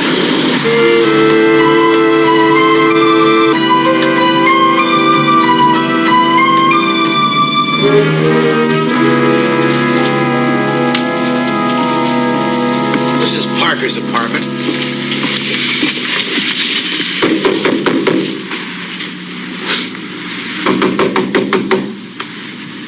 The manager must have a pass key. Let's get him up here. Without a warrant? You feds may work that way, but not me. All right, let's go get a warrant. I'll call the Bugle. They might know where he is.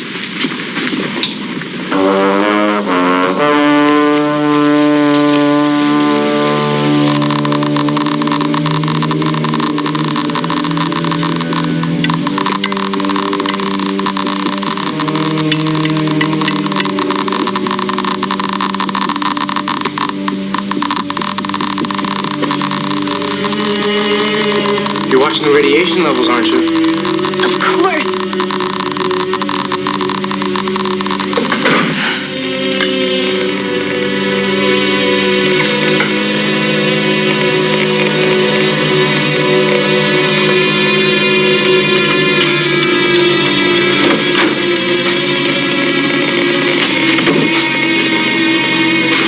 Here's the reflector.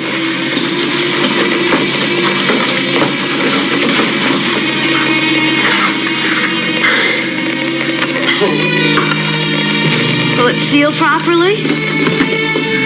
Well enough.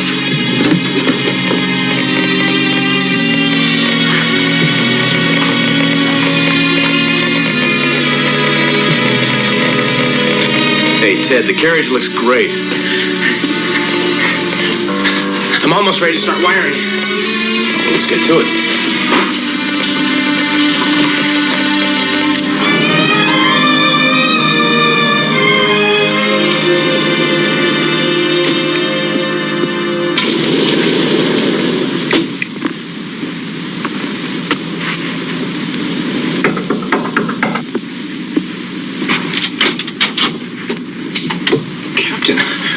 What are you doing here?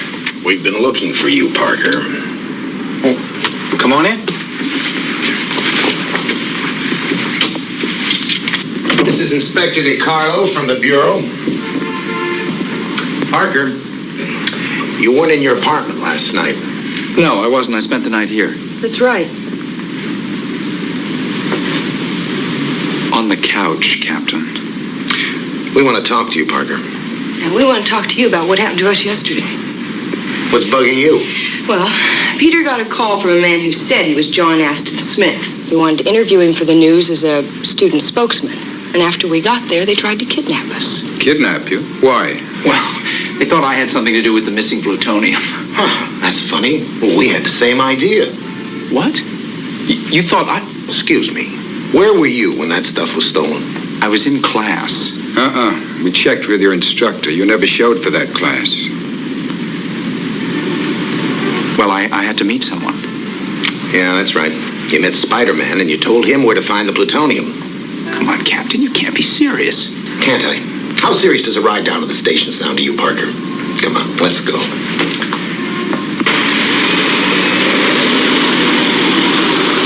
After the cops left, I checked out Parker's apartment.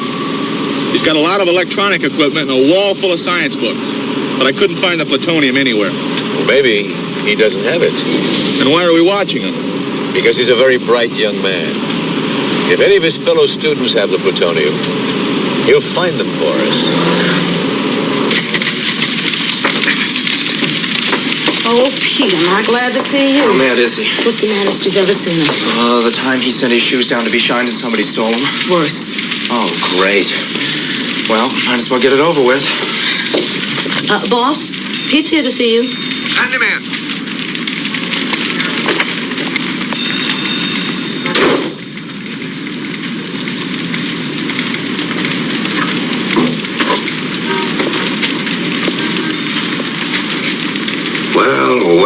Well, here we are together again.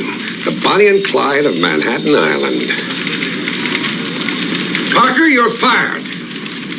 Oh, come on, Chief. Don't call me that. Do I look like Sitting Bull to you? No, I'm sorry. I apologize. But please, don't fire me. I need the job. You should have thought of that before you got the bugle into this mess. Mr. Jameson, the police didn't even hold him. You can't... Yes, I can. And you keep out of this. Parker, you've got 5 minutes to get out of this building.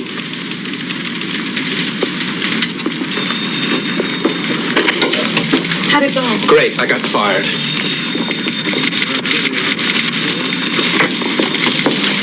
Peter, wait.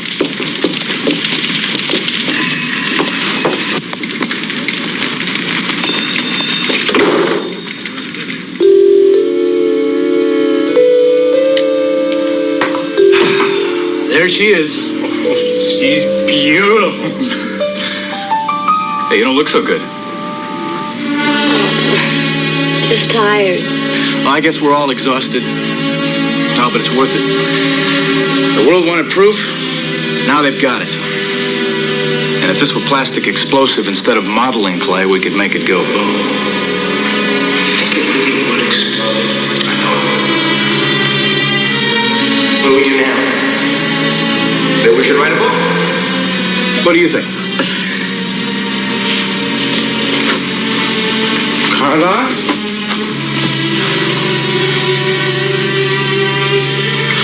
Weren't you guys monitoring the radiation levels? Oh, we were. You thought wrong. You all right? I'm fine. But I wasn't working directly with the plutonium like Carla was. We've got to get her to the hospital. Well, that's a bomb. Forget the bomb. She's got radiation poisoning. She could die.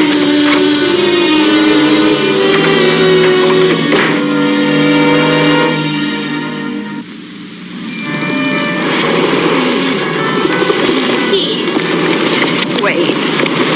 I saw the way he treated you. I'd like to help. Oh, really? You want to help? You're sure you're not just worried that you're going to lose your chance to get an interview with Spider-Man? No, it's not that way. You know what I wish? I wish I'd never heard of him. If it hadn't been for him, I'd still have my job. The night the plutonium was taken, you were with him that night, were you? Yes. Well, then, if he would come forward, he could clear you. In fact, you could clear each other. Peter. Just leave me alone, please. Dr. Wilson. Dr. Wilson, please.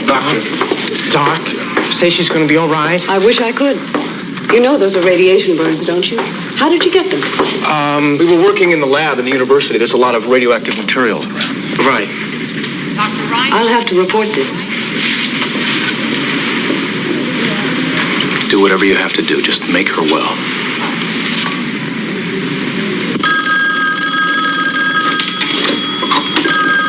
Hello? Hello, Pete. Pete, it's Rita.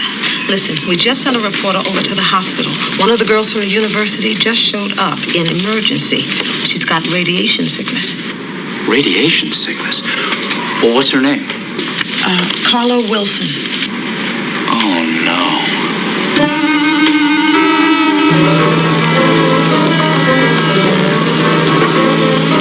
Taxi!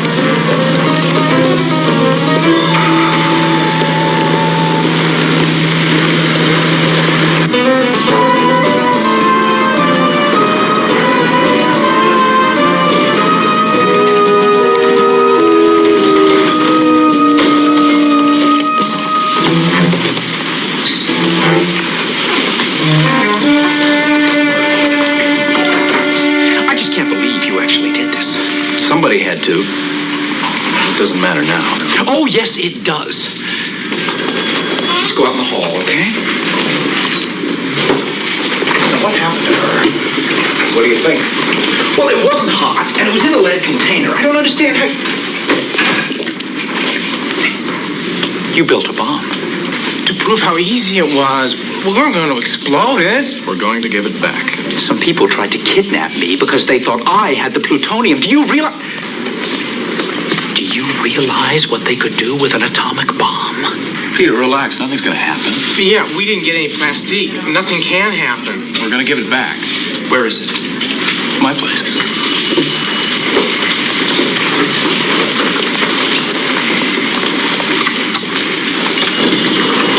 Hey, I've been looking all over for you. I've got good news. I called my editor and he'll pay you $500 to help me get the interview with Spider-Man.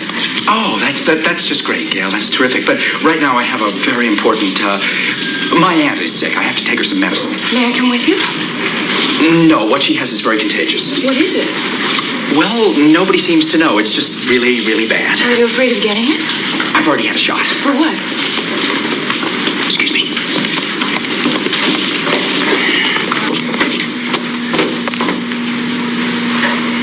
Dr. Ferguson. Dr. Ferguson.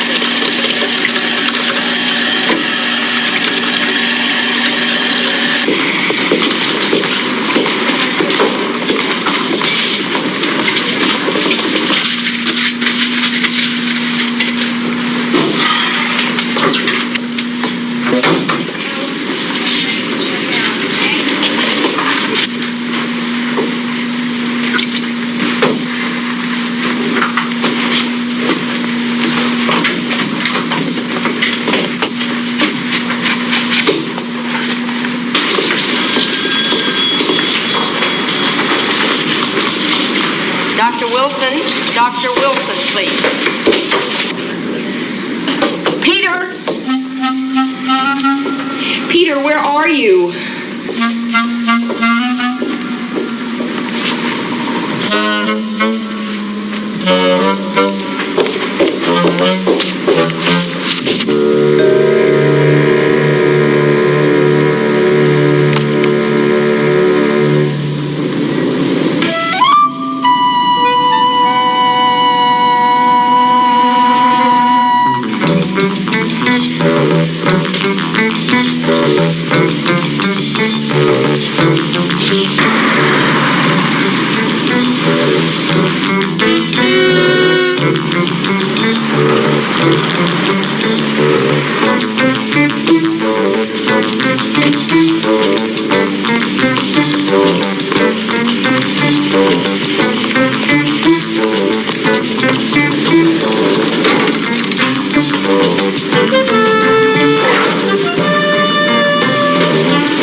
Benson, get up on the roof.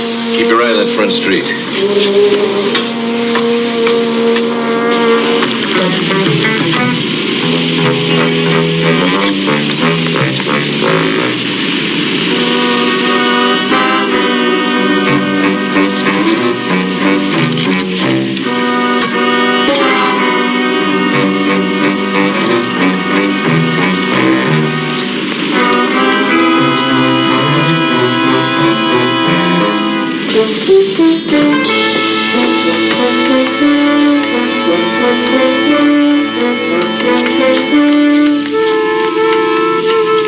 Will it work?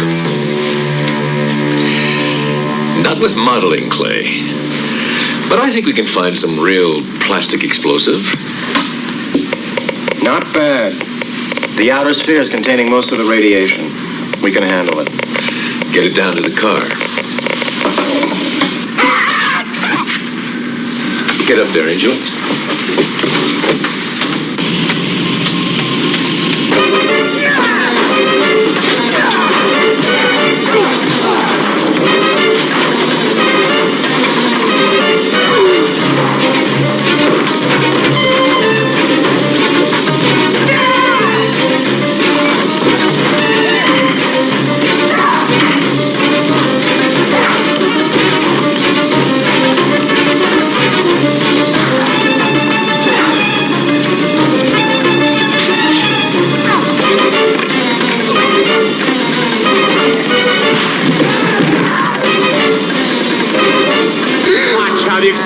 Squashes this bug.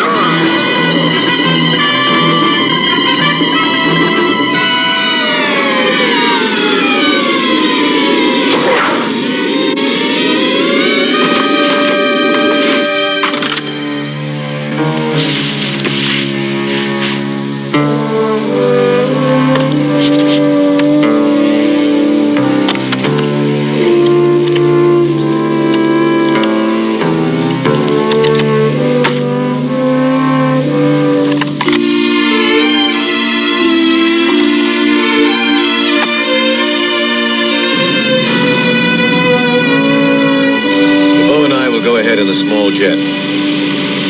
Angel, you and Benson put the limousine on a cargo flight and stay with it at all times.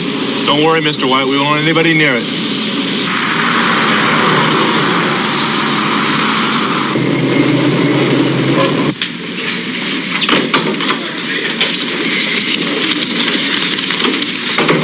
Gentlemen, I'd say we have a situation here. The bomb were to explode in the city, what could we expect? If it's still in the city. Well, let's say it is. 10 pounds of plutonium could have a yield of as much as 15 kilotons. Now, if that were to explode in Wall Street in the middle of a weekday... If the public hears about this, there'll be unbelievable panic. This must be kept out of the newspapers as long as possible. You understand that, Parker? Yeah, I understand. Well, I guess this lets you off the hook. But not Spider-Man. Oh, not quite. He could still be involved. Parker, let me ask you something. Deep down, do you really think this bomb will explode? Well, let me put it to you this way. As far as we know, since 1945, everyone who has attempted to explode an atomic bomb has succeeded on the first try. How come you're calling me so late? I was just going home. Well, this will just take a minute. And besides, it's only 3:15 in California. What has one got to do with the other? I need a favor, and I wanted to wait until Mr. Jameson had gone home. Yeah, but what does that have to do with the time in California?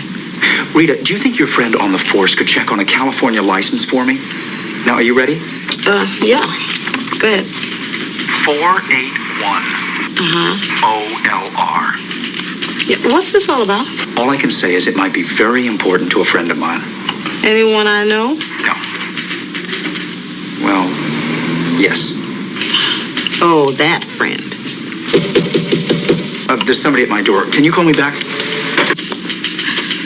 That boy's got more things shaking than a belly dancer in an earthquake. Gail! what a pleasant surprise. Not for long. Why, is something the matter? You just dumped me at the hospital. No, you dumped me. Remember, I came out of the men's room and you were gone. Wrong. Oh, you went out the window because I went in after you. You followed.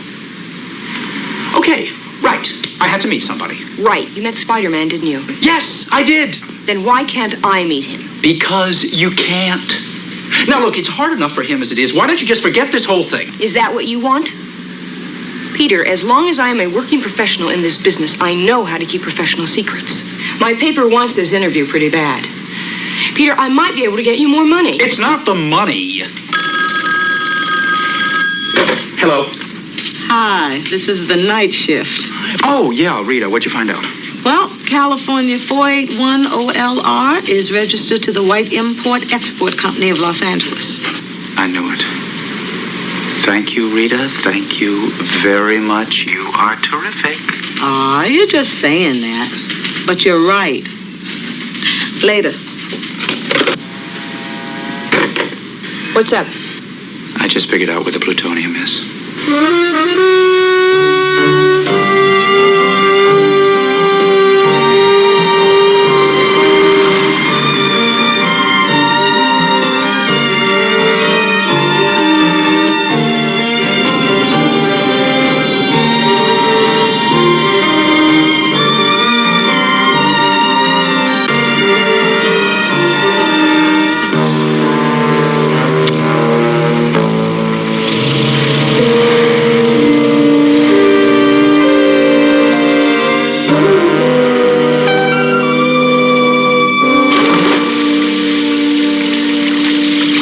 They're here. Excellent. I want the device completed immediately. You already have a buyer? Well, several curious nibbles, but nothing you would call a real bite. Truthfully, it's been rather disappointing.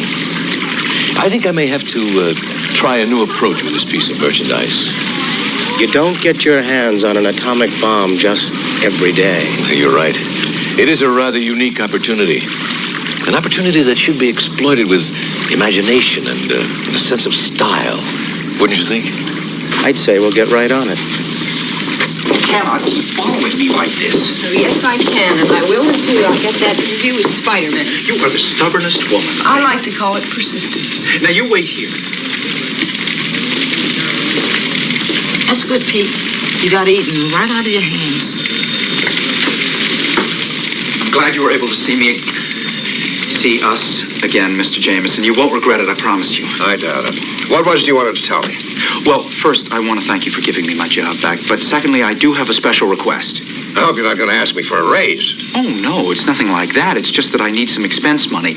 You see, I found out where the plutonium is. Really? Where? Los Angeles.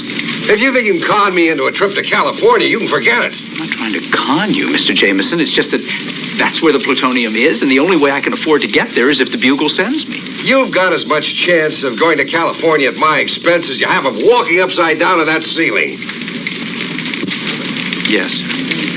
Well, what I'm about to tell you, the Bugle cannot print, and neither can the Examiner. We can't print what? The missing plutonium has been used to build a bomb. An atomic bomb? If you don't believe me, ask Captain Barbera. This could be the story of the year, the century. Wait a minute now. You can't print that. I mean, the public would panic. But if I help find the bomb, then the Bugle would have an exclusive. Oh. Which it could share with the Examiner. But why California? Spider-Man told me about the license number. Spider-Man? I mean, you got this from Spider-Man? Well, we sort of worked it out together, yes. I wouldn't believe anything that weirdo tells me. I would. Tell you what, Peter. I will get the Examiner to finance your trip if you get me that interview with Spider-Man, and if, when you're on the West Coast, you get a story, my paper runs it with my byline. Wait a minute. You're still working for the Bugle, remember? Does that mean you'll send me to California? You're holding a gun at my head. Oh, not a gun, Mr. Jameson, just another newspaper. All right. You win. Peter, I'll get you more money. Money isn't everything. He's right. Money isn't everything. Giving up so soon? Kidding. May I use your phone? Help yourself. Long distance. Thank you very much, Mr. Jameson. I'll get you some great pictures. I promise you, I really will. And I'll call you every single night. You won't have to. I'm going with you. You're what? Why, you think I'd trust you 3,000 miles away with my expense account, do you? Rita. Yeah, boss. Oh, you make 2 reservations for Parker and me. We're flying to Los Angeles. You sure you don't want to make that 3? 3? Why 3? Because I just called my editor, and I'm going with you.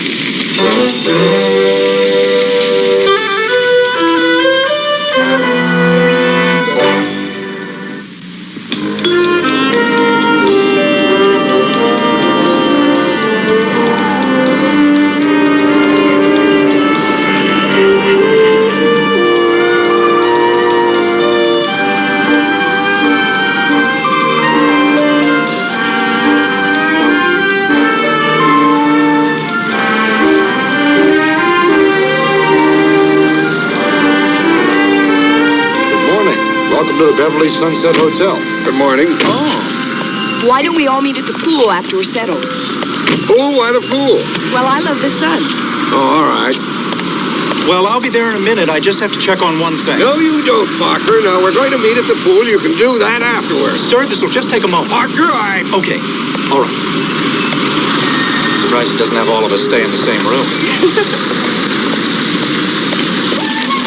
That'll be $2, please. $2 for a glass of orange juice? And for service with a smile. No, here you go. Oh, and please bring him a glass of lemonade without the sugar. Without the sugar? Won't that be a little sour? Uh-huh. It should match your disposition perfectly.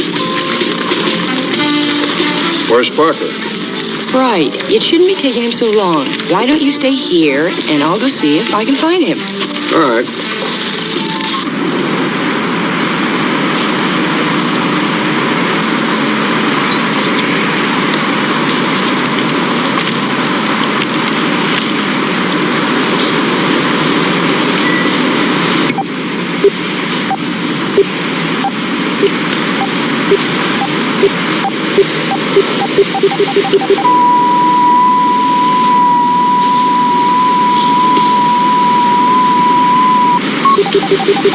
Peter, what's that? What's what? That thing in your hand. Oh, this. It's a light meter. I wanted to try to get some shots from up here. A light meter? Peter, I know a little bit about photography, and I've never seen a light meter like that. No, you're right. It's not a light meter. Yeah. Uh-huh. What is it? To tell you the truth, this belongs to Spider-Man. It picks up a signal from the homing device that he attached to that white limousine I told you about. Are you getting a signal? Well, yeah, it's got a range of 15 miles. You mean that'll take us to them? It should.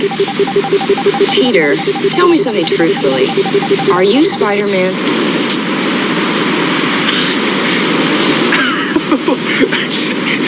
Do I look like the kind of guy that could run up and down the side of a building? No. I don't know what got into me. But he's here at the hotel, isn't he?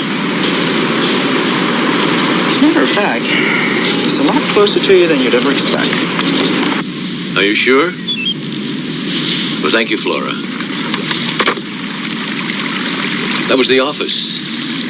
Some man with a very youthful voice was inquiring about a white limousine registered to the White Import-Export Company. Maybe somebody spotted it outside the kid's apartment. He knew the California license number. We did lose one of the New York plates. Where's the car now? Angel and Benson are in Hollywood. Well, when they come back, I want you to go over the car very carefully. You don't think anybody could have followed us out here? Anything can happen. And with this much at stake, I don't see how we can be too cautious. Mr. White, has there been any response? A little too soon, I think. With my kind of proposal, I would imagine there will have to be some kind of discussion. Wouldn't you love to see how they're taking it? $1 billion in gold. Not 1 million. 1 billion. there was gonna die. Well, he's certainly no biker. Yeah, he wants it delivered to a bank in Costa Rica. You still think your Spider-Man is involved? That guy's off the wall, but this is pretty big. I don't know. New York doesn't have that kind of money. Not just New York. He's blackmailing the whole country. Well, could you try again? It's an emergency. Okay, leave a message for all of them. And please have Mr. Jameson call his office in New York. Yes, New York. Thank you. Oh, wait a minute. I don't suppose they said where they were going. You're kidding. Parker, this is ridiculous. We came to Los Angeles to look for an atomic bomb, not to ride around Hollywood like a bunch of tourists. Leave him alone, Mr. Jameson. He knows what he's doing. Oh, really? Do you know how many cars there are in Los Angeles? Do you realize what the odds are against our finding a white limousine? The odds are not as bad as you think, are they, Peter? No, they're not bad at all. As a matter of fact, I think we're getting warm.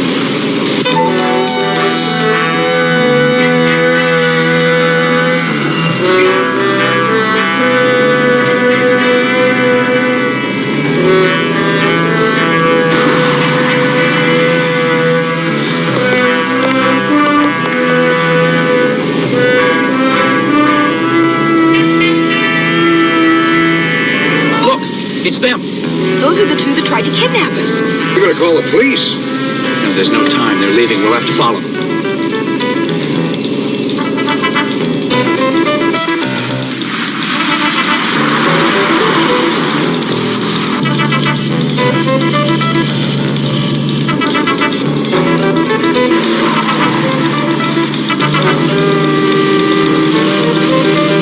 Looks like we've grown a tail.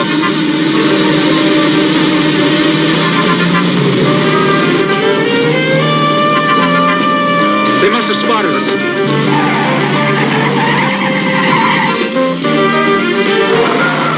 Parker, what are you doing? Hold on, boss.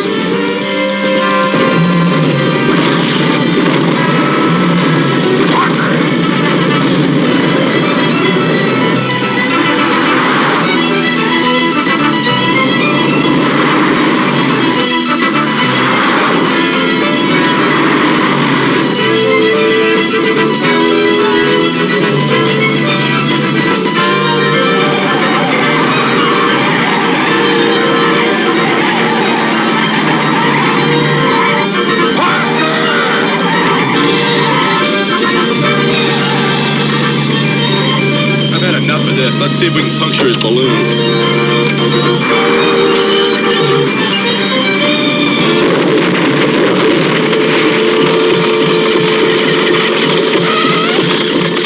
They just don't make tires like they used to. The way you were driving, I'm not surprised. What do you do? Follow them on foot? Of course not. Parker! Wait! Hi, folks. Can I help you? Yeah, do you mind if I try this out? Well, sure. Hop on. Get the feel of it. Fire it out. What are you doing? Could I just take it for a test run? Well, I don't know. Oh, it's okay. I'll leave my sister here as the ladder. Your sister? Say, have you got another helmet? Sure. Hey, wait a minute. What are you doing? Oh, listen, everything will be fine. Our dad's right behind us, and he'll take care of everything.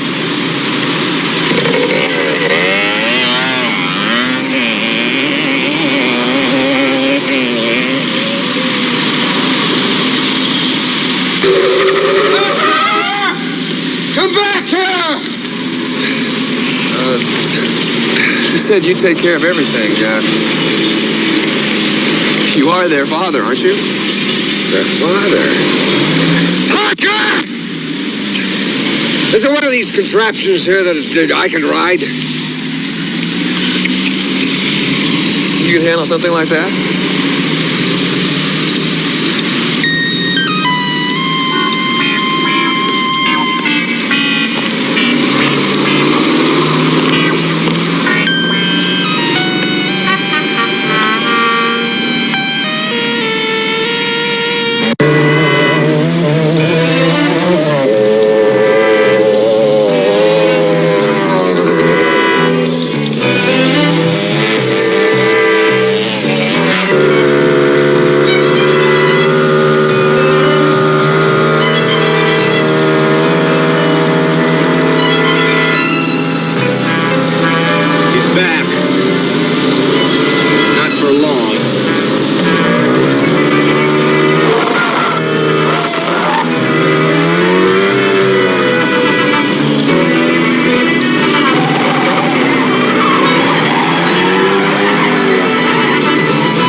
you did it, but Angel doesn't fail twice. There has to be a first time for everything.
I don't know any of those people, and I don't know anything that's going on. Actually, I was on a studio tour.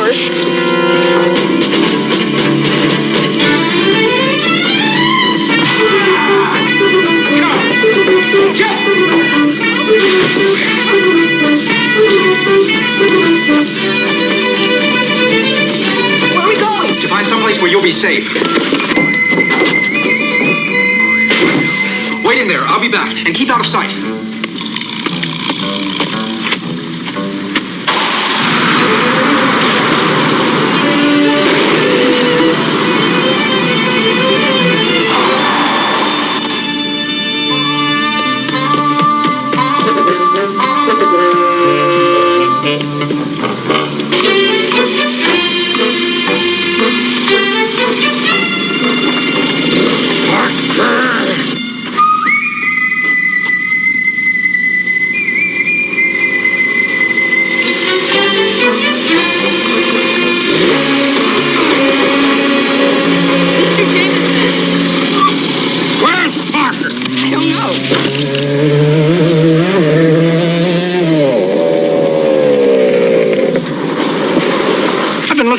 You two. You two missed all the excitement. Spider-Man was here. He was. And I got to see him in action. He was terrific. He went swinging through the barn, grabbed me out of this great big guy's hands. We went flying through the air and landed in a haystack. What's that? It's a transmitter. It belongs to Spider-Man. The one that was on the white limousine. I'm afraid so.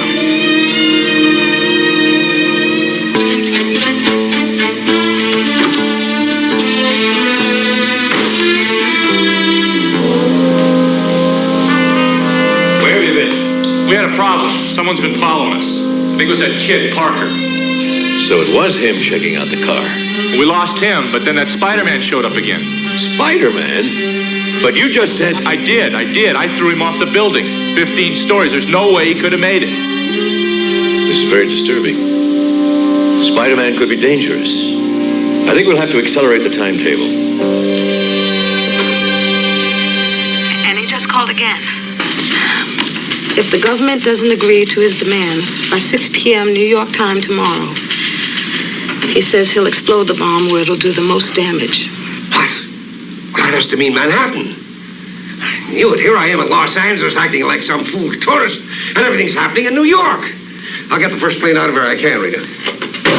I should never have listened to you two. Why would the people with the bomb be in Los Angeles if they plan to explode it in Manhattan? Maybe they don't have the bomb at all. No, that's not it. We must be missing something. Yes, the last flight to New York. No, wait, sir. We can't go. The bomb is here. Believe me. Peter, you may be wrong. The bomb would do more damage in New York. It just makes more sense. No, I'm not wrong. There's just got to be a reason.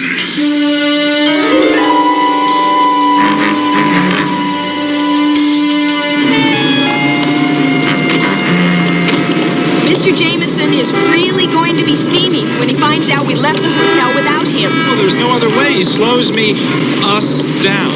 Sort of a long shot, isn't it? Well, it's the only clue we have.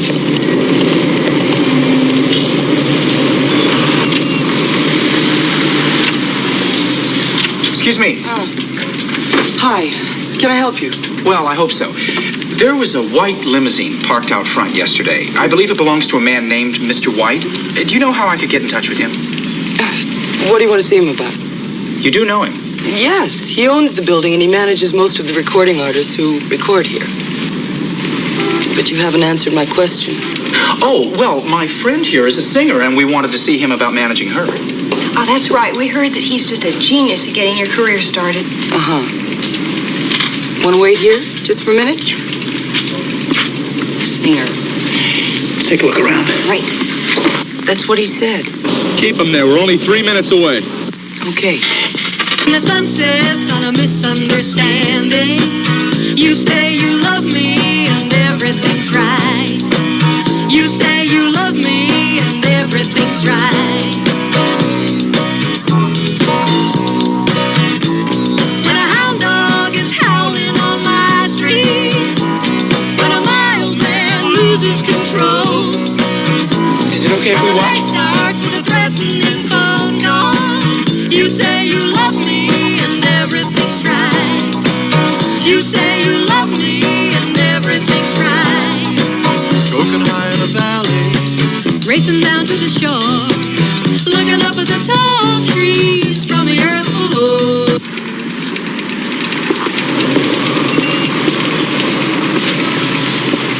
They're in Studio 2. Get him down here alone. Okay. Take care of the girl, and I'll take care of him.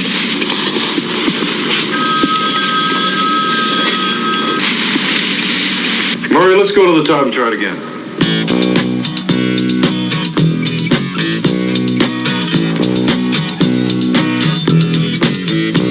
He wants to see you alone.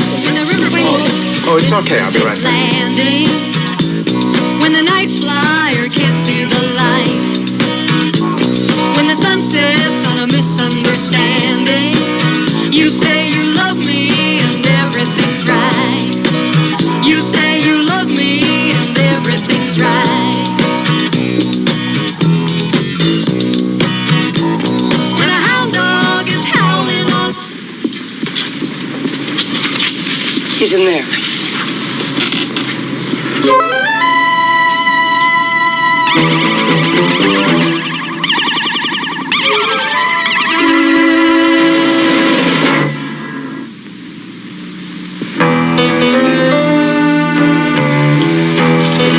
Hey, where are you going?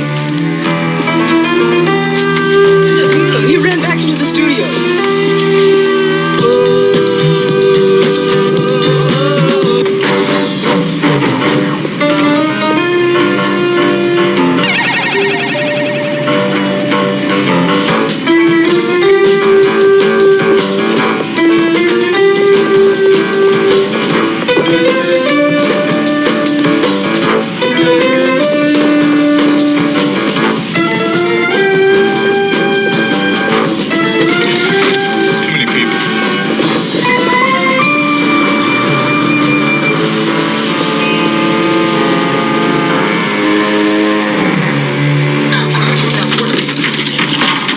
Where did they take her? Look, what do you want? Look, I don't have time to play games with you.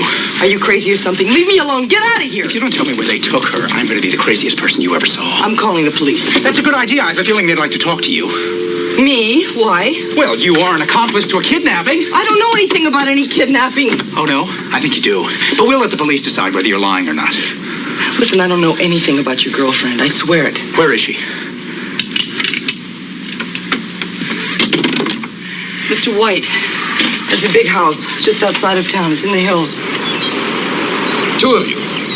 You couldn't take care of one college boy. There were just too many people around. Oh, I don't like any of this. Too many things going wrong. Don't worry about it. I'll take care of the kid and Spider-Man. But, Angel, I am worried. I think I have to do more than just bluff.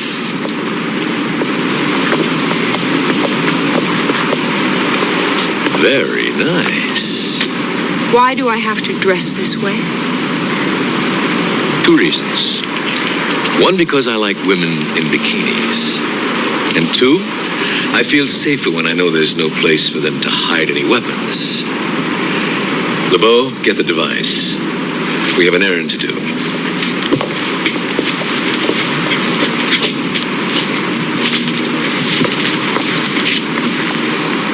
You're really going to do it? You're really going to kill hundreds of thousands of people? I honestly hope I won't have to. One thing I don't understand. Why Los Angeles when you made your demands in New York? Simple.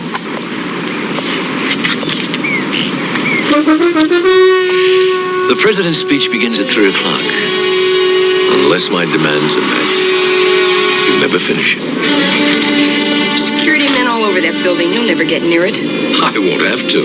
There's a brand new building nearby that'll do very nicely. Remember, we're talking about an atomic bomb.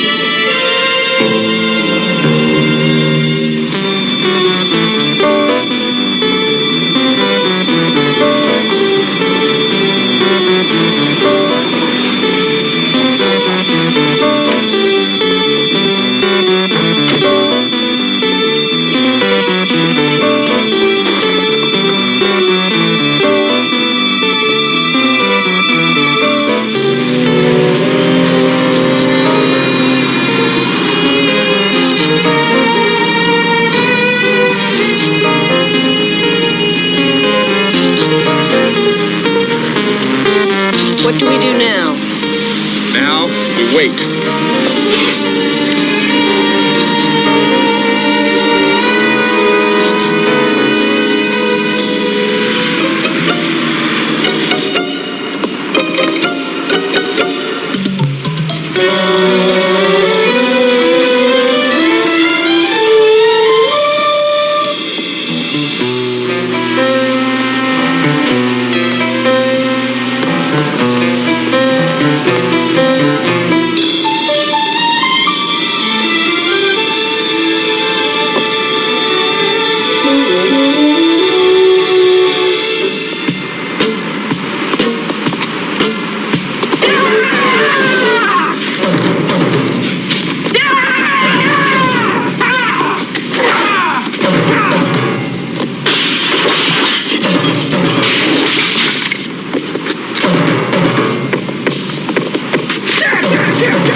Where are the others? They've gone downtown to plant a bomb.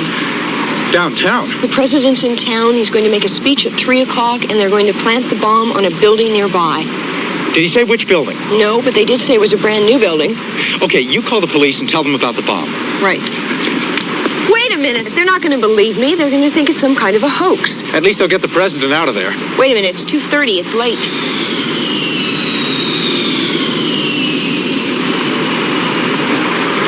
There might still be time. Anyway, it's worth a try. Right.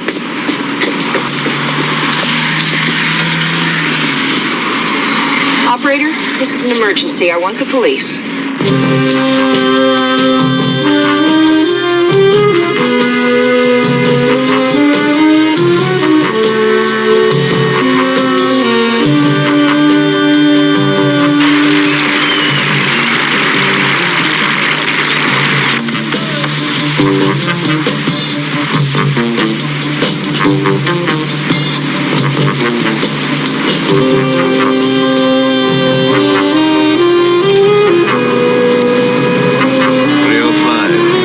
Give us plenty of time to meet the helicopter and get a safe distance away. Look, you can still change your mind. I don't want to do it either. But I will if they force me.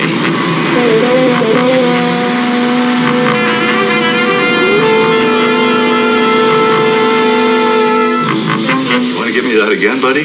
It's a stunt to publicize a new rock group, like the one Evel Knievel plans to do. You mean dive out of a plane without a parachute and land in a haystack?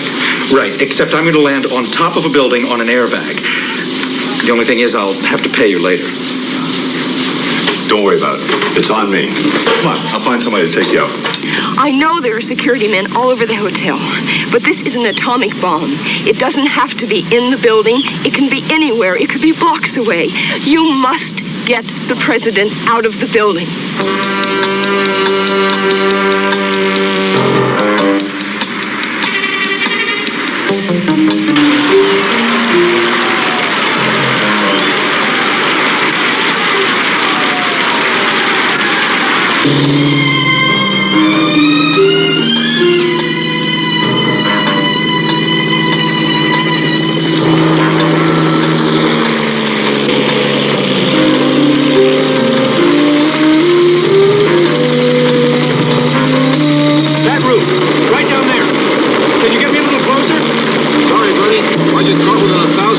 Building the FAA, I'll pull my license.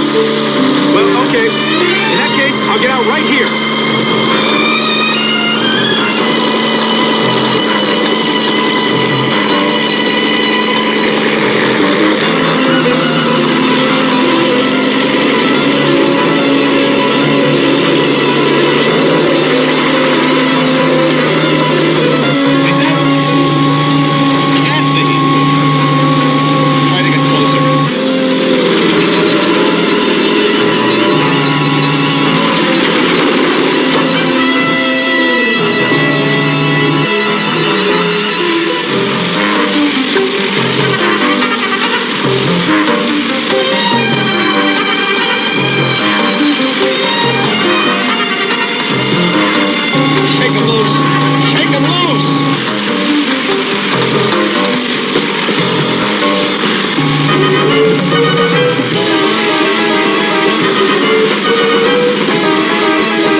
Great picture. The police must have been searching every rooftop in the area. How did you get that? Oh, I'm sorry. That's privileged information. What you mean is that Spider-Man helped you. My lips are sealed. Well, it doesn't matter how you did it. This really makes the whole trip worthwhile. As a matter of fact, you know, I'm going to let you have this whole suite here for the rest of the week at my expense. That is really nice of you. Thank you. But, Mr. Jameson, today is Friday. There are only 2 more days left in the week. Well, what do you want for nothing? It's getting late. I've got to pack. I'll talk to you later.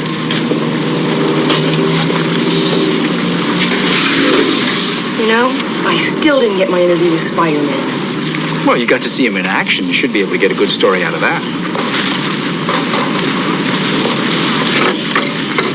Peter, let's be honest.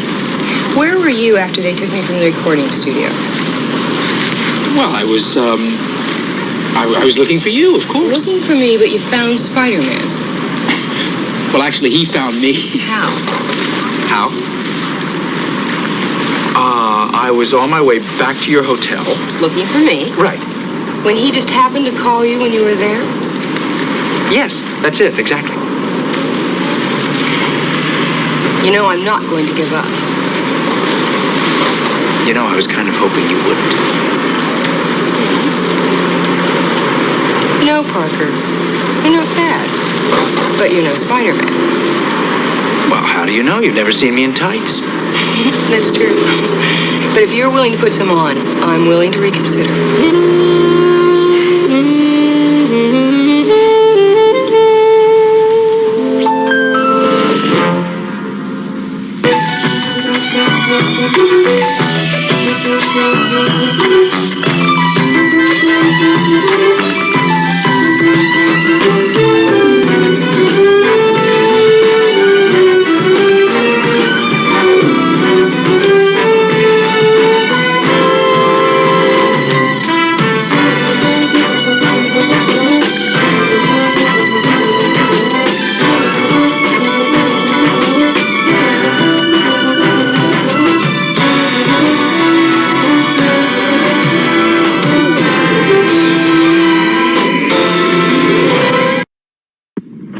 Slow down.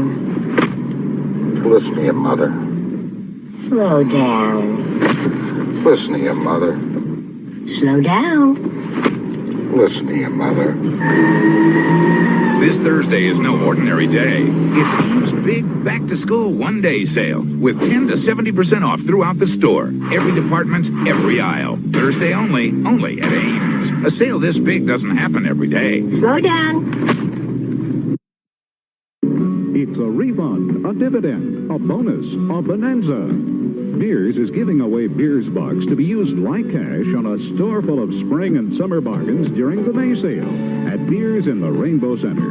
You get 1 Beers Buck for every $10 you spend. Take advantage of the extra buying power May 5th through the 15th for all the famous fashions and furnishings that have just arrived for the coming season. Under the rainbow over the years. Beers.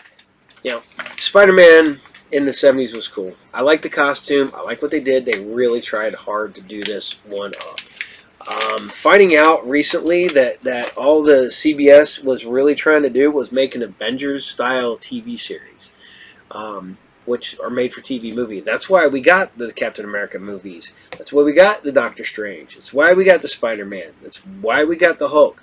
We were supposed to get more, which yet when we come out in the 80s, mid-80s, we got Daredevil and we got Thor in episodes of the Hulk. We were supposed to get She-Hulk, which is supposed to be Brigitte Nielsen, and that never happened, which is depressing because if you can go find those pictures, she does a pretty good job. So, alright, so I hope you guys like Spider-Man, because we're going directly into more spooky season with some Dracula. I did not, like I said, I did not remember seeing Dracula, and now I know why. I remember seeing it later. Because if you watch the end of this episode, there's a little Easter egg that tells you why I remember watching this in the late 90s. So, or mid-90s, not the early 90s. So, here you guys go. This is Dracula, episode 16, and it's My Fair Vampire. Enjoy.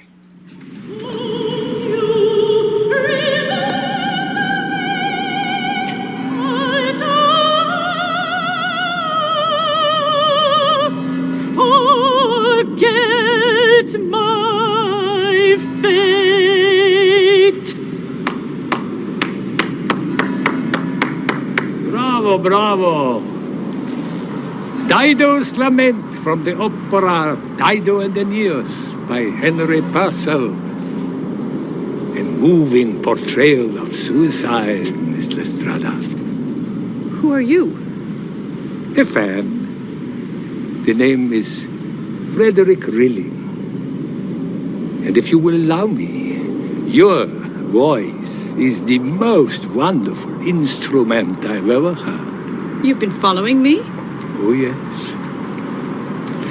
I've followed your career for 50 years. That's impossible. I'm not a day over 25.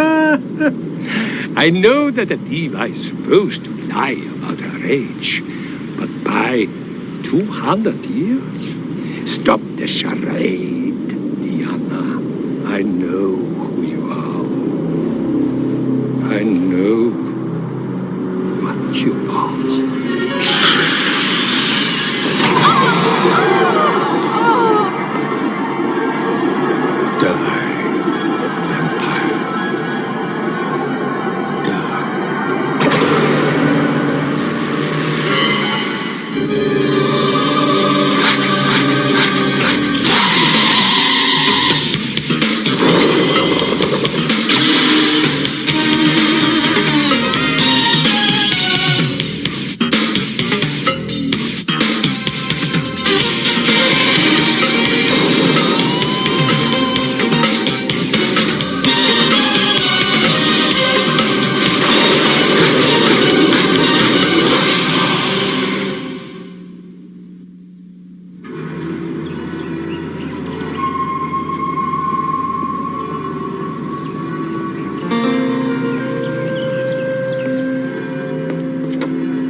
Frederick? It's Gustav. Oh, Gustav. Let's go have some tea. Yeah.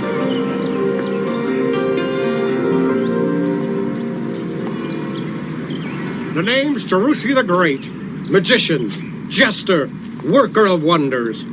The name came to me in a dream.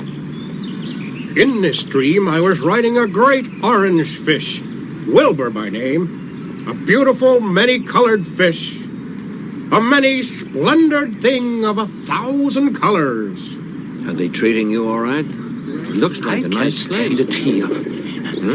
You know, these idiots at this rotten place, they don't care about me. I asked for cream of celery soup. They gave me tomato. I hate tomato. Did I tell you I staked that opera singer? Did I tell you that? You told me. Did I tell you there's a vampire in this place? In the home. What? Are you deaf? A vampire. You remember them? What makes you think that? 3 residents have died this week. Frederick, people do die in retirement homes. It's a fact of life that you have to accept. You don't believe me? Nobody does. They gave me tomato soup. Do you believe that? And I specifically asked for salary. I believe you. But my little friend, that's another story. Come on, Max, we're leaving. Monsieur, a gift of flowers from the ancient lands of Babylonia and environs? Not today, thank you. You were right, Max. This place does give one the creeps.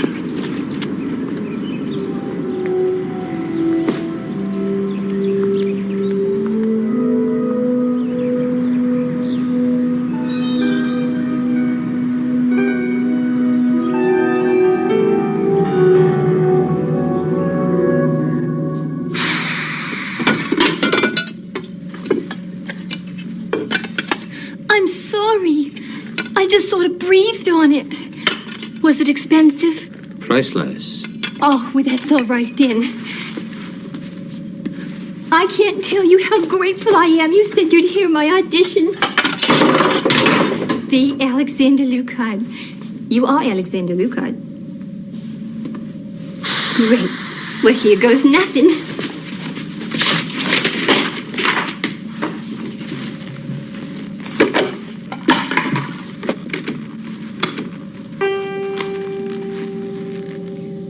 I miss you when the moon is full,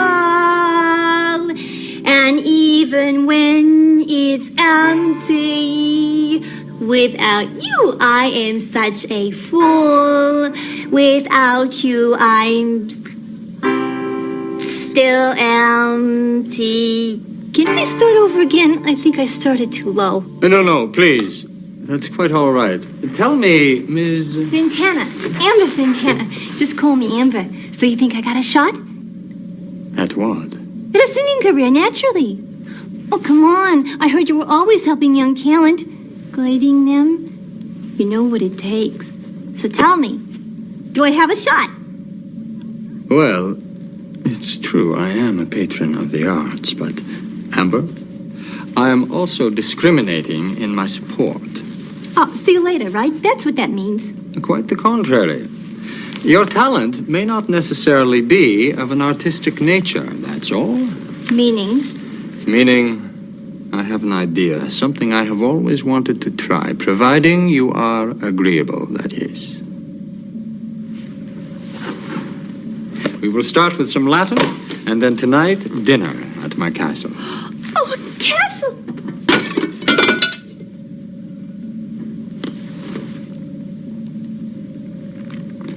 Not to worry, now it matches the other one.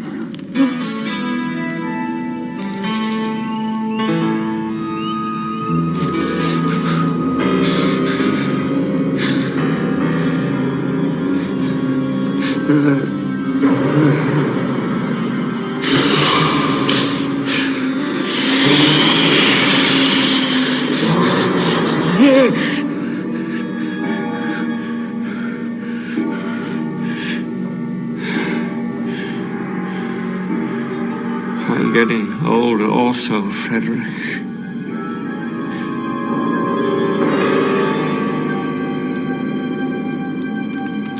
Cozy! Isn't it? I hope you will enjoy the appetizer. It was prepared by my chef, Jang Linster, the finest in Europe. Ugh, gross!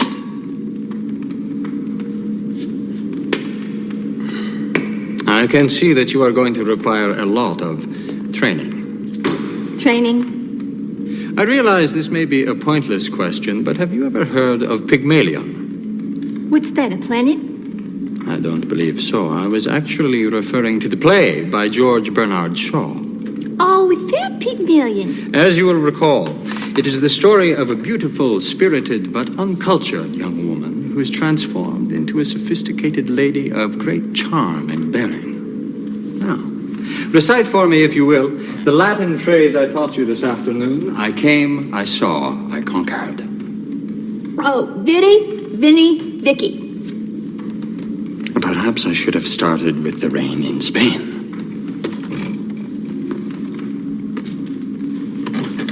I was hungry. We are going to eat something with less than 8 legs, I hope.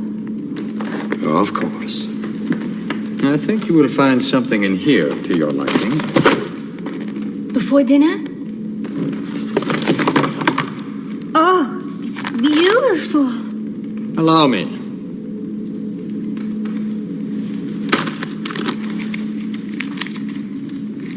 Okay, what's all this going to get you? I want you to come work for me. The longer you are by my side, the more you will learn. Sure, I could use the money, but I can't do anything except sing. Fortunately, all that will change. I promise. I could do this in the usual straightforward way, but that would be cheating, wouldn't it? You got any caramel nougat?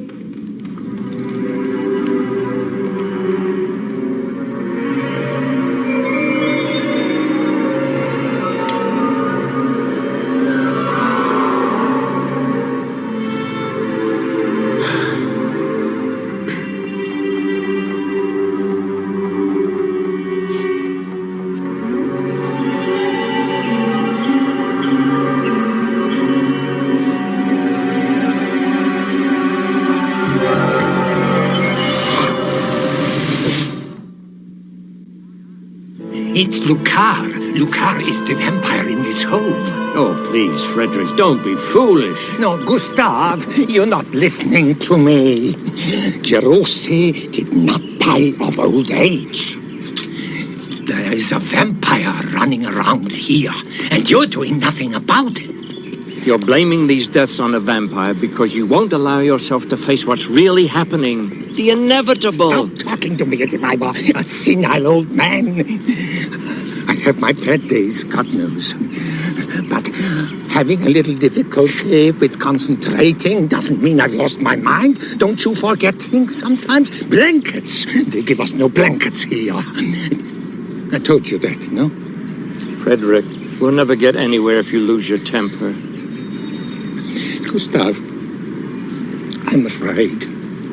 It's all right. No, it's not. I have not the strength to do what must be done. What if one day I wake and I can't remember what has to be done? It could go on forever. You, Gustav, you have got to kill it. If I fail, you must do it. Swear to me that you will. I promise.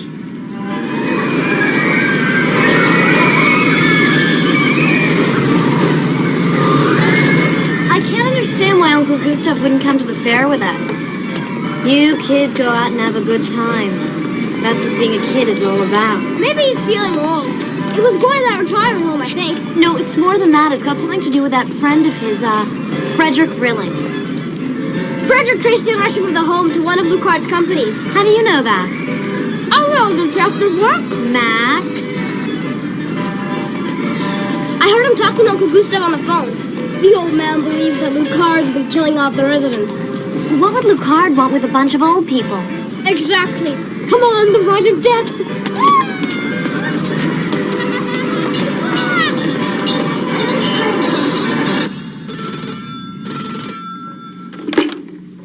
Hello. Frederick. What? Lucard's? No, Frederick, you'll be killed. Lucard is in a league all by himself. Frederick? Frederick!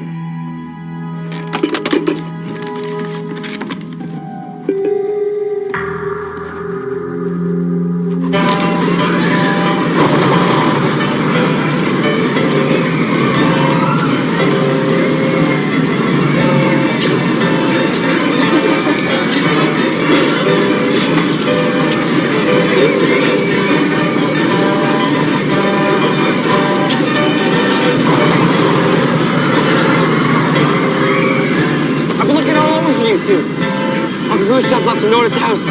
He's gone to Lucard's castle. He's going to help his friend Frederick. We gotta go! Nothing like a wine tasting session to calm frazzled nerves. We could get a real buzz from this. We are not going to get a buzz, my dear. Yeah? This is 23 Vivo. It was a very good year, and I should know.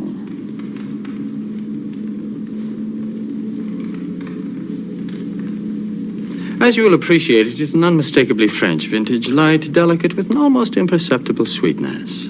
Is it any good? You will not find a finer wine anywhere in the world. You ever try apple cider? That's really good stuff. Miss Santana! Sadly, I now see that my little experiment is doomed, to put it mildly. However, your beauty compels me.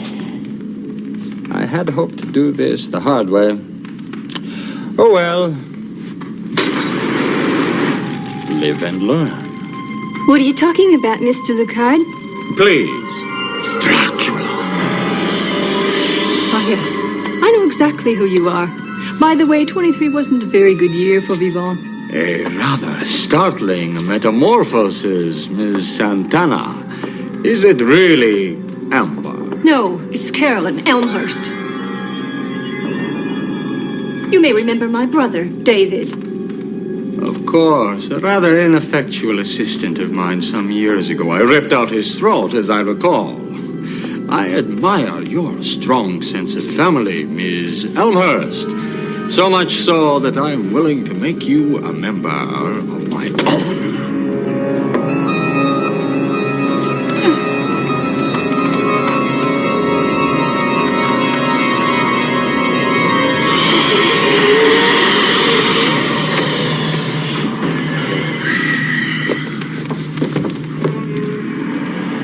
Does everyone have a key to this castle? You have destroyed countless innocent lives. And for what? To sustain your filthy blood habit. You know I will now kill you. I shall take you with me.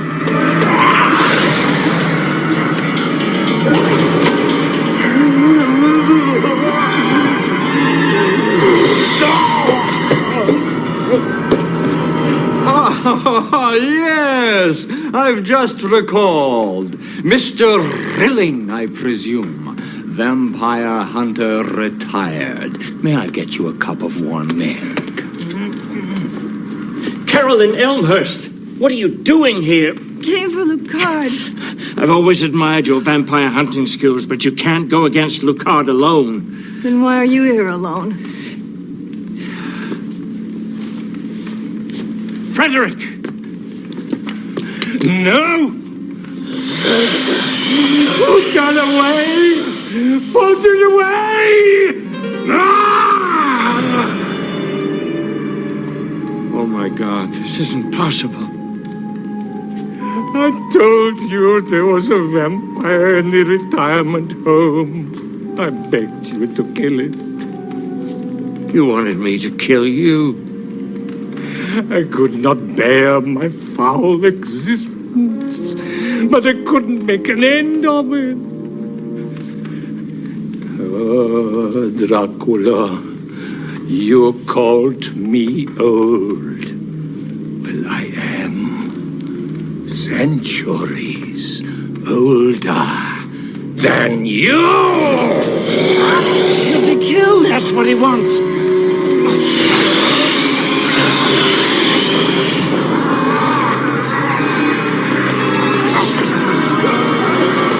Get her out of here!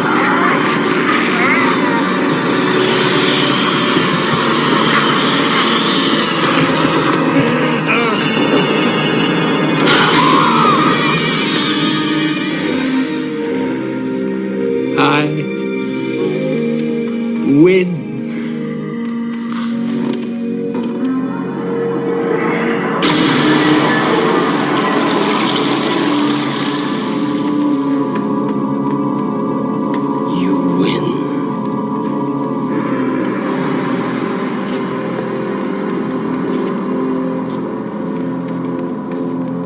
But I survive.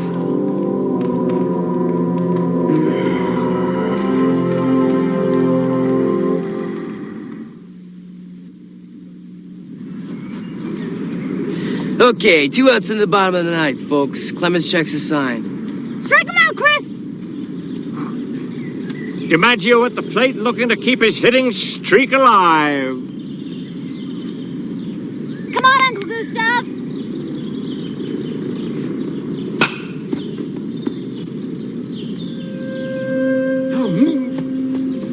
Holy cow! All right!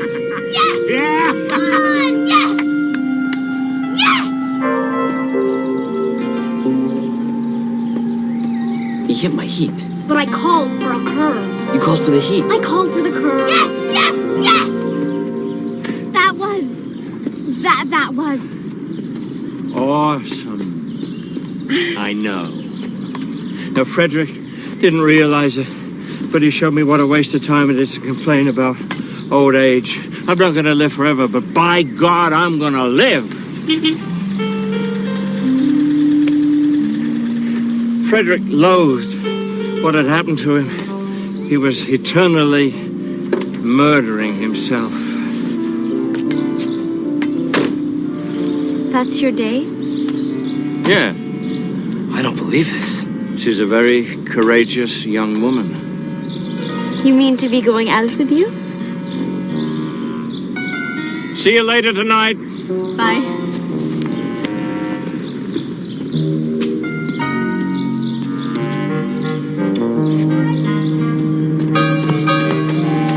This isn't fair. This isn't fair. You already said that. It's just not fair.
Order Italian food with real cheese.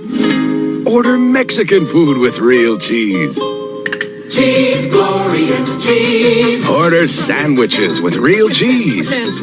Whatever you order in your favorite restaurant, real cheese makes it better. It's cheese, marvelous cheese, fabulous cheese, glorious cheese. What's Nickelodeon's new game show Finders Keepers all about? It's easy. All you gotta do is find the hidden pictures. Hot dog is correct. Find the hidden clues. Is it the comb? Is it the comb? It is the comb for $50. Keep the cash. Keep the prizes. Keep it all. All right, you ready to go? All right. Find it. Finders Keepers. Find it every weekday at 6 o'clock, 5 o'clock Central, only on Nickelodeon. Yep, I am a complete and total sucker for metal dice, but man, they're so not indicative to actually gaming. That's why you just use regular old D&D dice, because then you don't destroy your maps or your tables. Metal dice will ding the hell out of your table. They will ding the hell out of your maps, but they look cool as hell, and they're really cool. So that's why you get a mat and roll them on the mat so they don't tear everything up. So you need to invest. If you do use metal dice, invest in a tray to roll your dice in. That's all I'm saying. So, hope you guys dig Dracula, because we're going into werewolf country, going from vampire to werewolf, and we're going straight on over to some She-Wolf of London. She-Wolf of London has a really good pedigree. You have the lead actress who was in Texas Chainsaw Massacre, Leatherface Texas Chainsaw Massacre 3. One of my favorite Texas Chainsaw Massacre movies. I love that version of Leatherface. I love that version of that. But one of the other people that worked on the show is Mick Garris. Mick Garris is well known for his made-for-TV Stephen King movies. He directed a lot of those back in the day.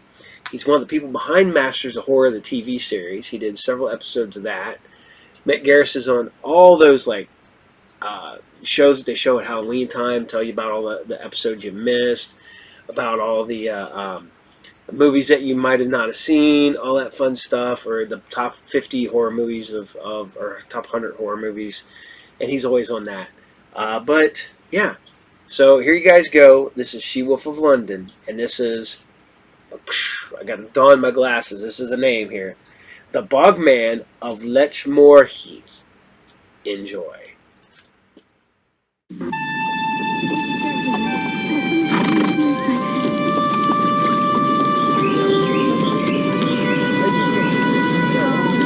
Our ad's been in the paper for 2 weeks, and I always thought the first response would come from a complete stranger or some lunatic, not from Ian's distant aunt in some little farm town.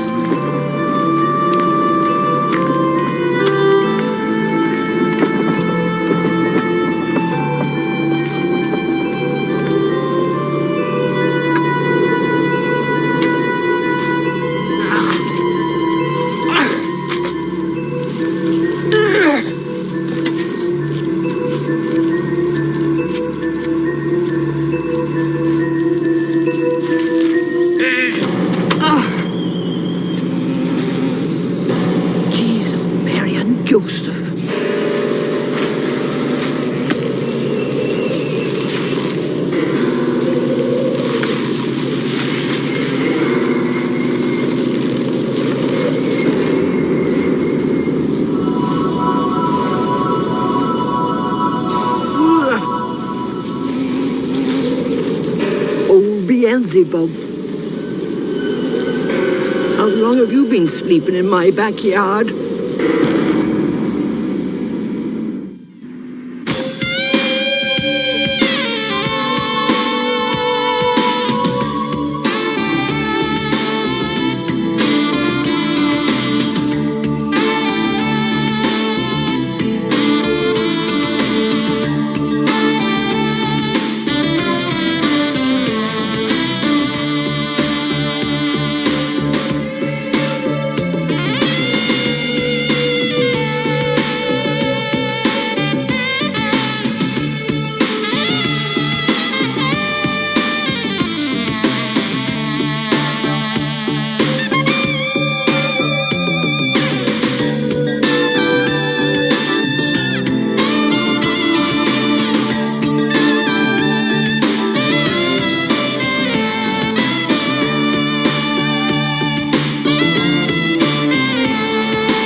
Must have been a baddie, Abby. Either that or he loved his ropes. Had me a few of them in my day. I smell a criminal. He was obviously denied a Christian burial. He's an ugly sausage. I say throw him back in the bog. You will not! I found him! He's precious rare. When the world finds out, I'll never sew another stitch. Well, he's a bog man, you know. You'll find Gertie will put us on the map. To the heath. The heath will run red with your blood. This creature from the slime is a harbinger of doom. Hell has erupted on the heath. Over there, Angus. He's on a pisser again. Come on, men. Let's put Brother Angus into his corner. Come on, help you pick up. I may be blind, but I can see doom. Beware the words of the prophet. Prophet my ass. This week it's the Bogman. Last week he was railing on about Fergus Gray. But he predicted the postal strike last year. There's a postal strike every year.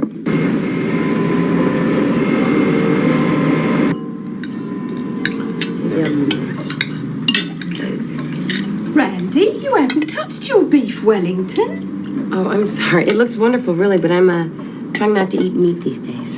I know a carnivore when I see one. Every time we sit down for a bit of supper, I'll get it. You'll finish your supper. Your granddad will get it.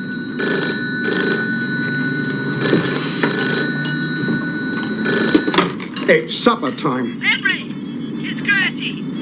Elspeth, please. It's Gertie. Mum's sister from the country. Hello, love. Sis, you won't believe it. I found a man. Are you in one of those swinging singles bars? Oh, what's she raving about this time? She's found a man. A dead man. A dead man? Oh, dear. In my bog. A bog man. In her bog? A bog man?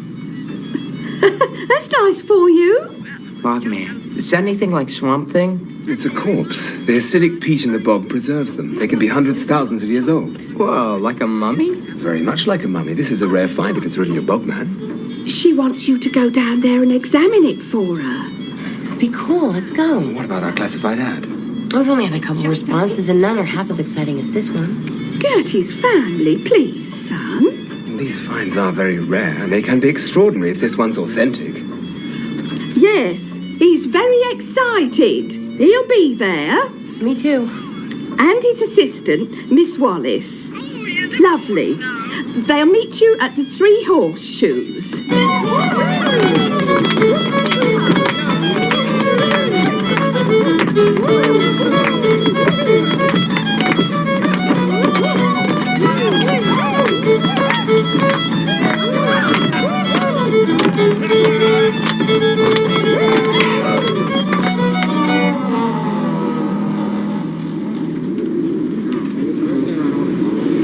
Angus Gray. Wipe your feet before you come in here.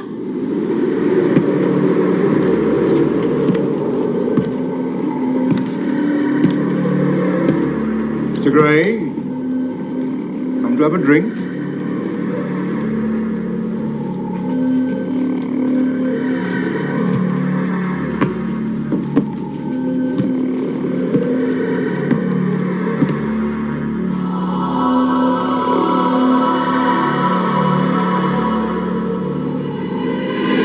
Don't touch him! Where'd you find this? In the bloody bog. What's it to you?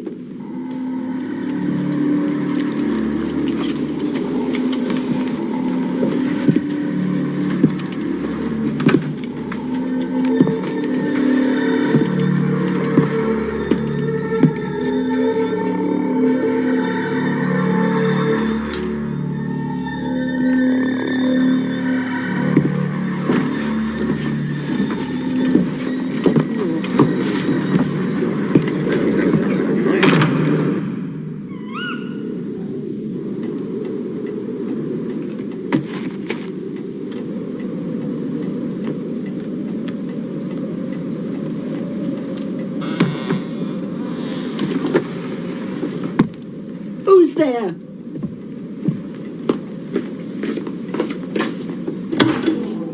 Now it's the bloody electricity board.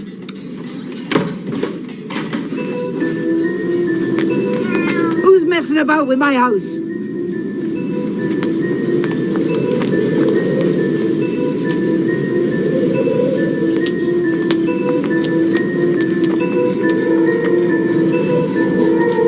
Come out and show yourself, you bastard! I'll give you a whipping you'll never forget in a hurry.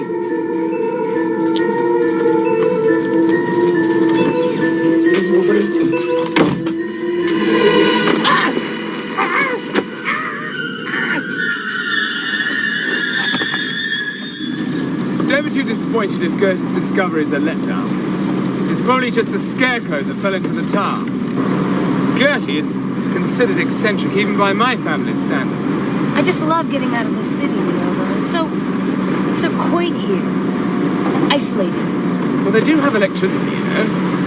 Last I heard, they can even get the telly.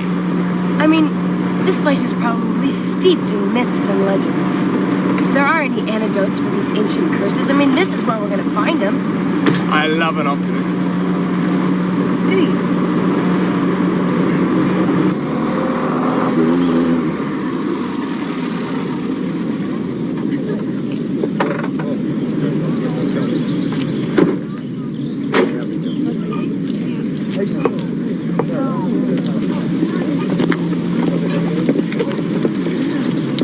Gertie's nephew? Yes, I'm Professor Ian Matheson, and this is Miss Wallace. We've been expecting you.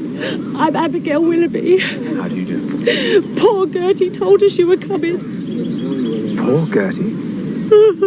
What's happened to her? Professor Matheson? Yes. This is Miss Wallace. I think perhaps the young lady might want to wait outside. The young lady does not want to wait outside, thank you.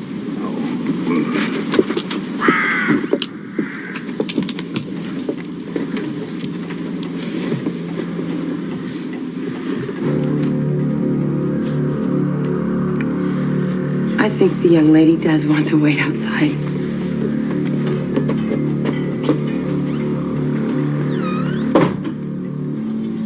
Who could have done such a thing? Haven't the foggiest. Hasn't been a murder in the Heath in over 100 years. Whoever did it certainly knew how to use a needle. The only person round here who could stitch as neatly as that was Gertie herself. Bogman killed Gertie. Listen here, God is me witness. Last night when I was cleaning, he moved. He did, his hands moved. Sounds if Angus wasn't the only one that drowned in a barrel yesterday. There's a wolf in our midst. An evil feeding on our thoughts and our fears. Peace, Angus. Oh, you may laugh. But dark forces are at work among us. We're all in danger. Oh, here, old man, have a drink. Why, you ungrateful wretch!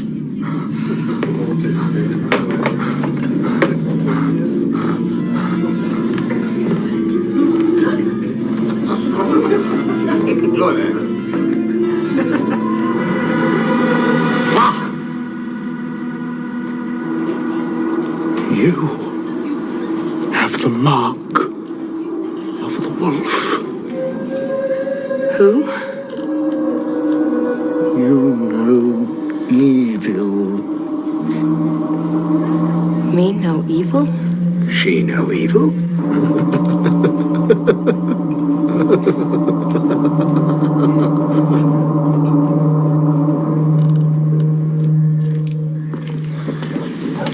That was so weird. It was like he was looking right through me. He's blind, Randy.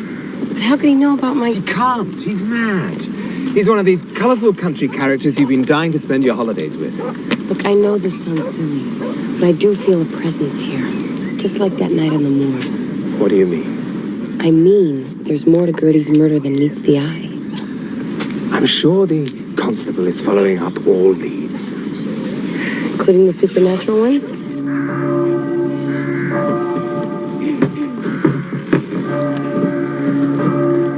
So sad. She was a good sister, she was. We ask ourselves, who could commit such a monstrous act? Here, we are the loving Heath, a place of harmony, community. Oh, it's beyond bounds.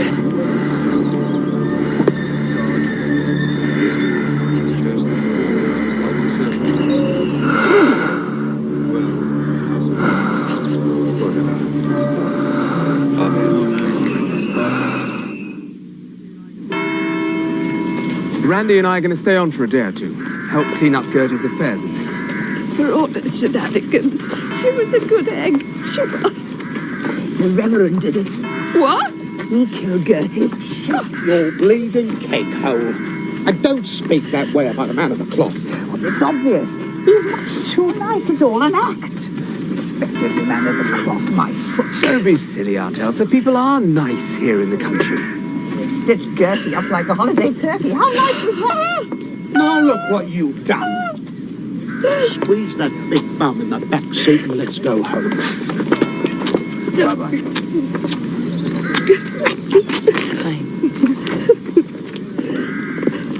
I got some great shots of Bug. I'll cut you guys in on what I get from the Daily News. Okay. Look, maybe you should wait until Ian and I get back. I don't think so. Wait till you see your room at the inn. What's he talking about? He just came with me to make the reservations. Something wrong with the place? No, it's lovely. But there's only one bedroom. What will the neighbors think?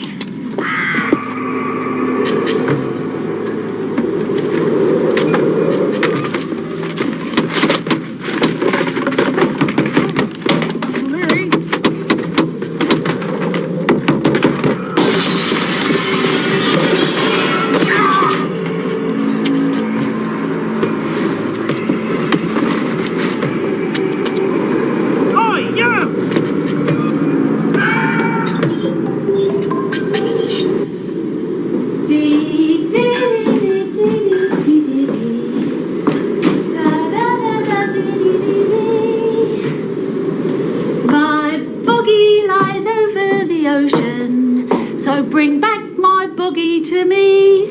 Cheers, buggy. Oh, my.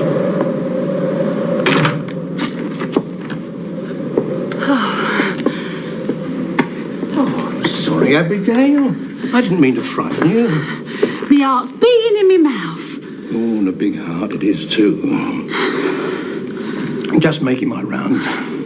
How are we tonight? Oh, we're all right. Would you like a police escort home? Personal services? Oh, no. My car's just in back. I've just got to finish up. Constable. What is it? Come quick. Someone's broken into your office.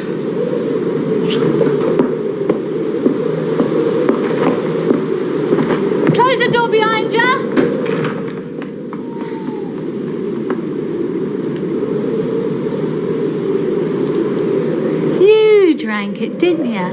Poor bugger. You must be thirsty. Bet you haven't had a good stiff one in centuries. Maybe we could both do with a good stiff one. You know, you should be our mascot. Yeah, the Bogman Pub, we call it. I'll drink to that. We'll both drink to that.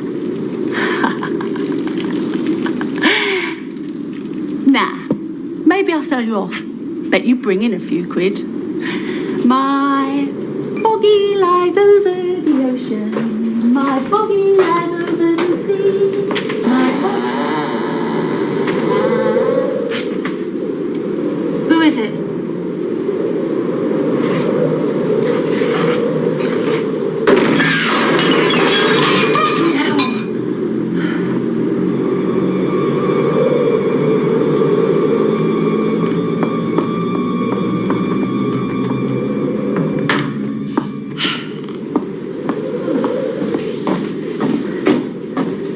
Trying to escape, were we? Now, how am I going to heft you back up there?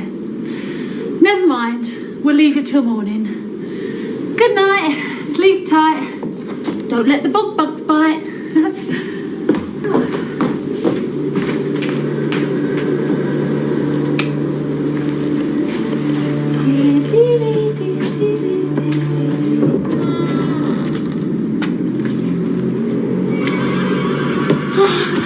Oh no, no, please, please,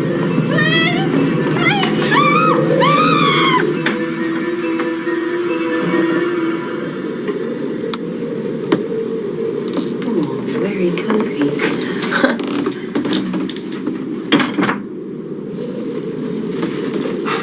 Sorry about the accommodation. Well, that's okay. We'll make do. Have our own little pajama party. I don't wear pajamas. Oh. Come on.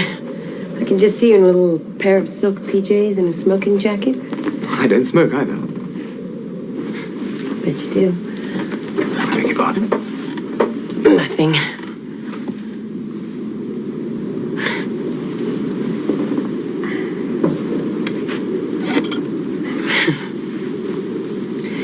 So what do you wear to bed? It depends on the circumstances.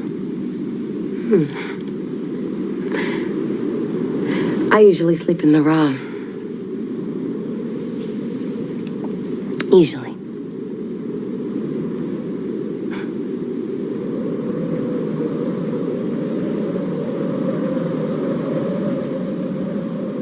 It happened one night. Excuse me? You know, the old American movie with Clark Gable and Claudette Colbert. It's a classic. They run it constantly on the telly. From the 30s. I'd rather read a book. Aren't we cultured? Just like in the movie. You didn't have to do this, you know. I think it's proper. It's extremely proper. We'll both be more comfortable. You'll see. Sleep well. You too.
you nervous? Yes, no, I mean, yes, sometimes you do. Am I too aggressive? Randy, I am the teacher, and you are the student. We need boundaries. This is a boundary. I scare you because of what I turn into. You may be nervous before all that started. That's good. I mean, at least it's not just... Well, you know what I mean. Don't you? Ian? Ian, are you pretending you don't know what I'm talking about? I'm pretending to be asleep. You should do the same.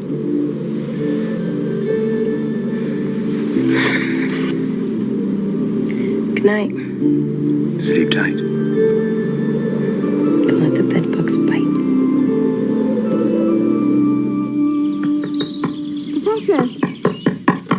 Professor Matson, are you in there? Please, wake up. What time is it? Ooh. Oh, over here, Professor. Miss.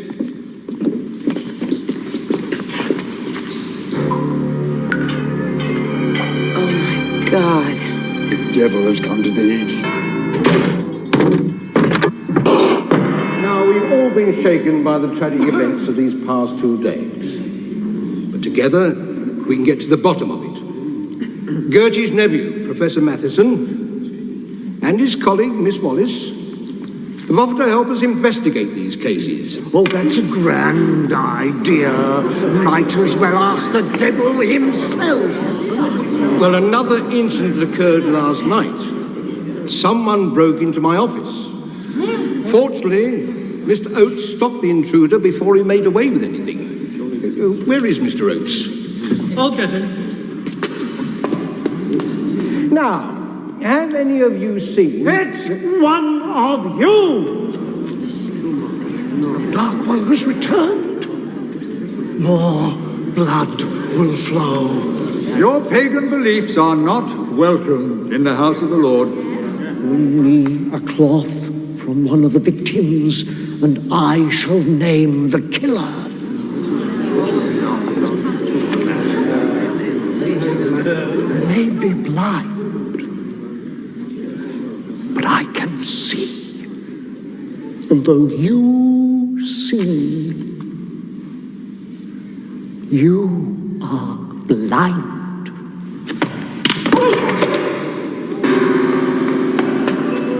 What is it? Mr. Oates! There's no good use trying to... Now make way now, make way. Professor Matheson, Miss Wallace, please.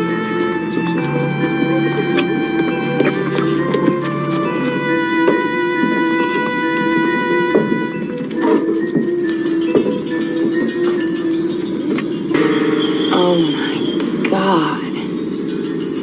Cooked in his own oven. God have mercy on us all.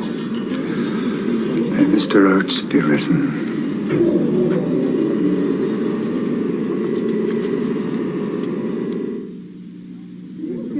Go home, there's nothing to see. Why don't you all go home? There's nothing to see.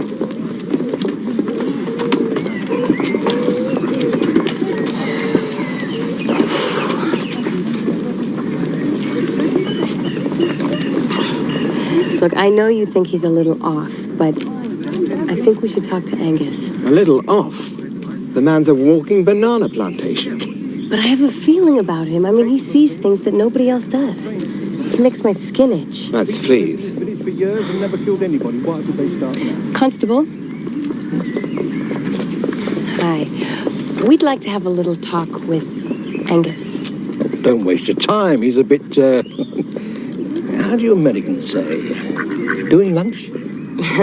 Something like that. But we would like that piece of cloth. Cloth? Yes. You know, the one that Gertie was wearing the night she was... If you say so.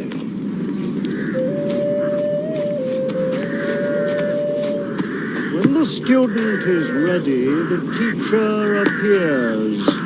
Come, both of you.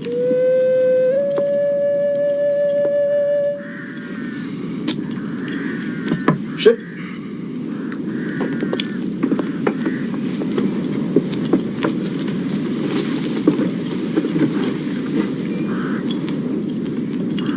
I've not encountered one of your kind in a good many years.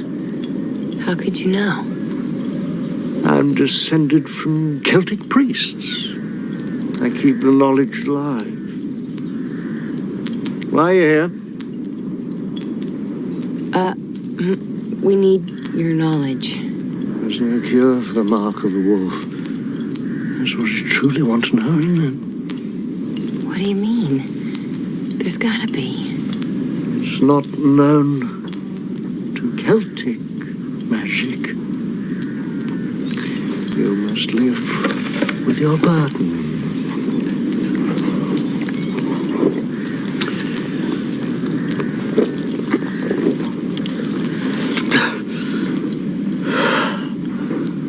Hi. What have you brought for me?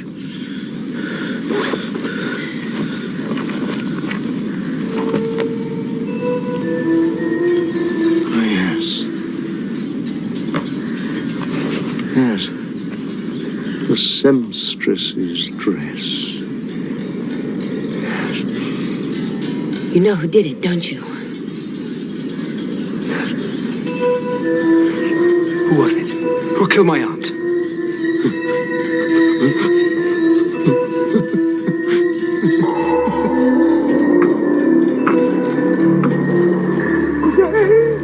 Fergus Gray? Is Fergus Gray the killer? Is he dead?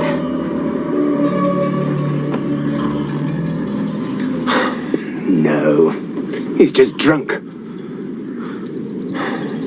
Fergus Gray. Come on. Let's go and have a chat with Fergus Gray.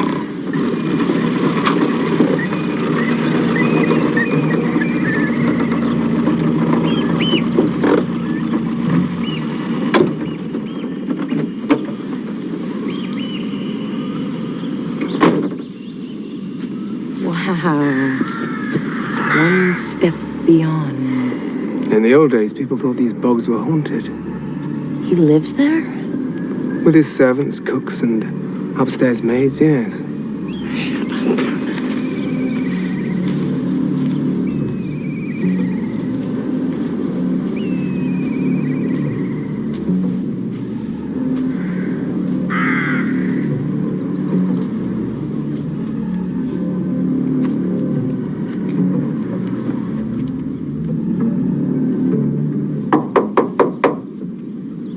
Mr. Gray? What's that? Where?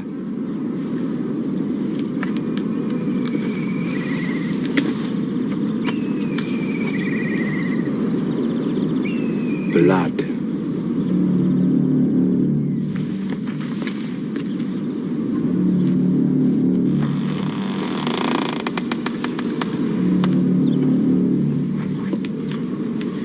Homie, At least it explains the blood. someone saw the decor and slashed their wrists? It's a smokehouse, Randy. Oh.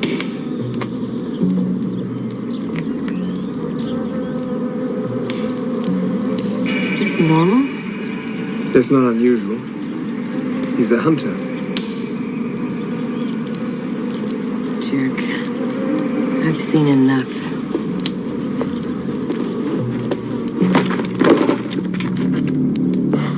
Mr. Gray. What the hell do you want? We came to talk to you. Don't want to talk. Well, get out of my home. Mr. Gray, we'd like to speak with you. Angus said... Angus? I can imagine what he said. Randy. Get off my land before I shoot and smoke you. Huh. Ian and kidney pie.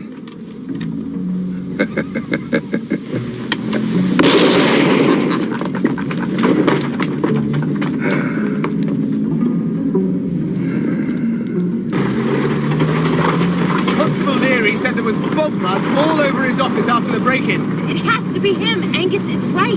We should get Constable Leary to go round No, there. no. We stake him out. Stake him out? Yeah, we hide in the car and wait for him to make his next move. In the car? All night? If you think you can handle it without the wall at Jericho. We'll sleep in shifts. You're a fun date. It's your reputation. Too late.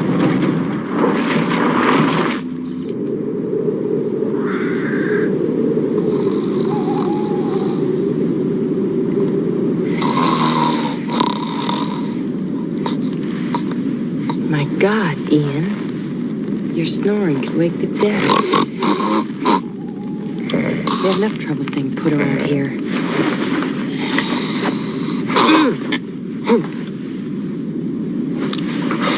Your turn.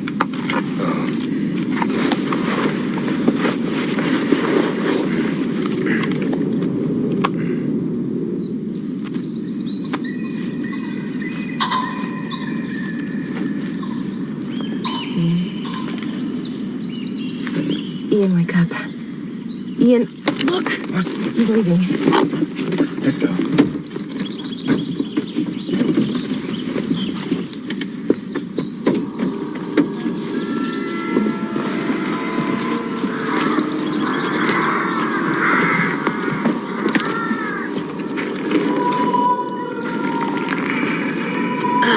Stuff is muck. Go on, go on.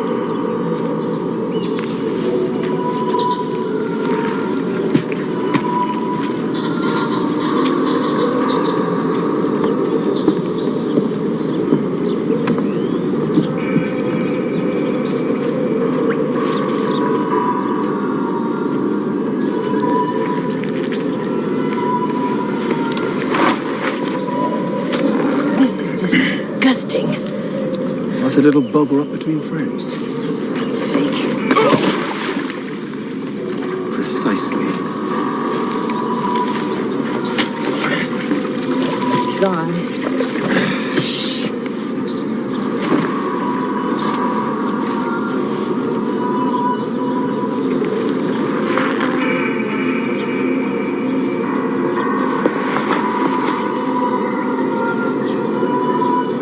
Some kind of ceremony. Celtic, I bet.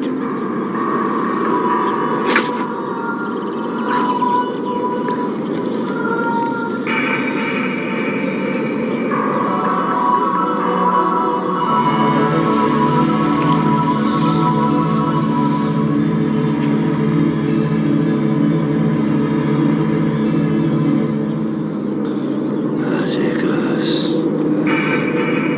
Atticus. Sacrifice.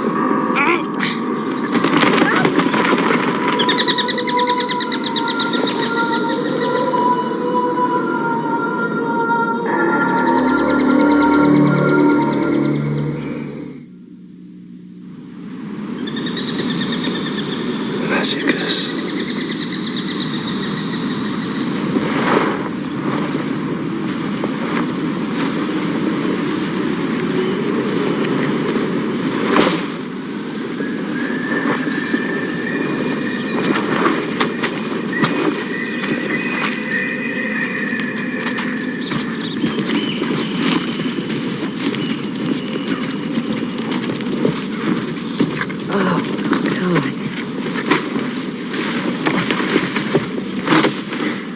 Look, a broken chain.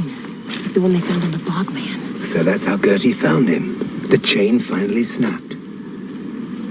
What kind of writing is that? It's a variation on Celtic. I can't quite make it out. I'd love to take that to a library.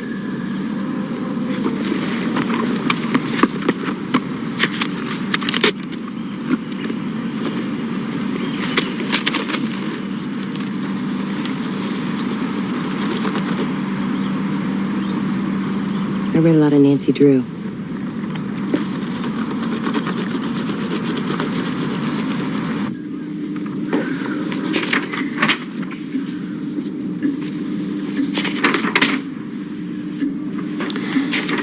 Are you reading or just looking for pictures? Evelyn Wood?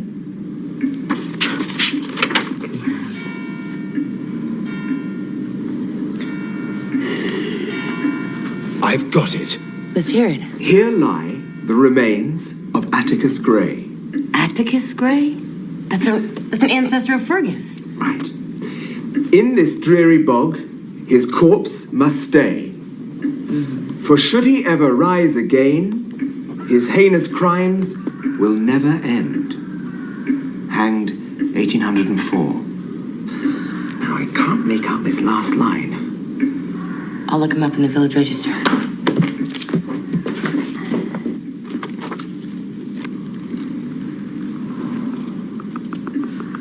Got him.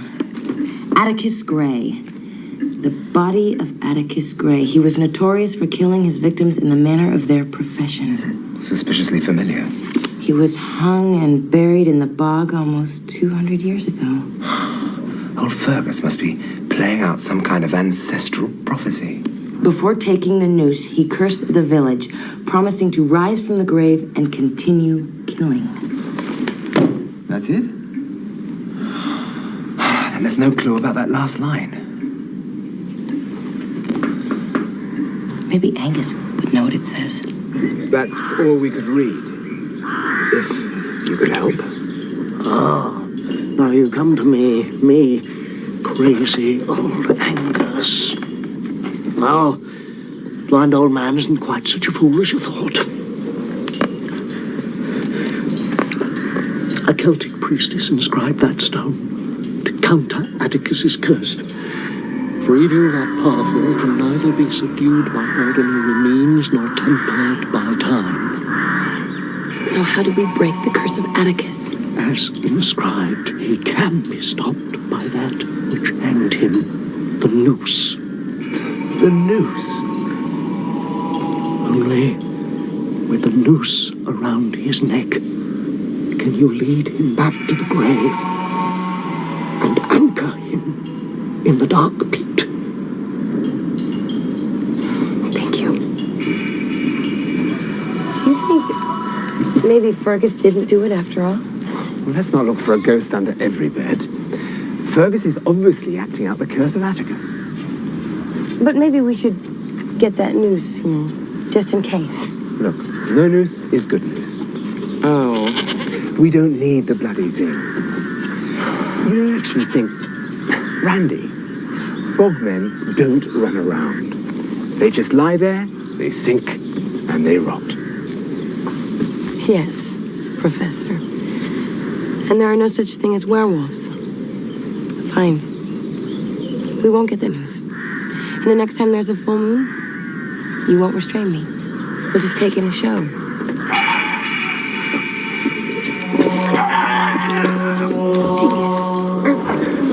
Who did this to you?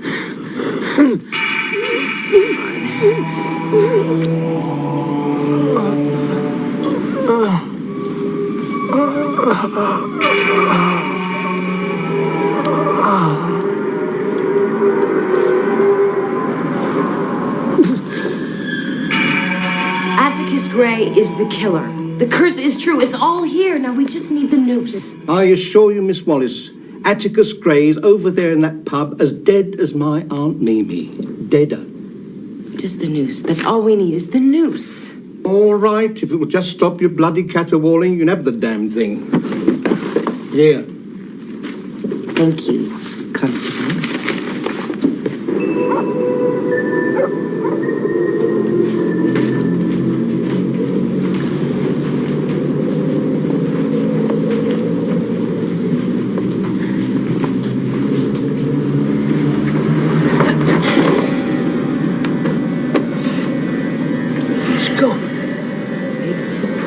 I told you.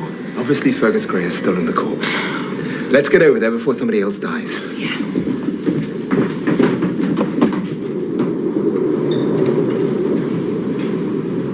I better take some fingerprints.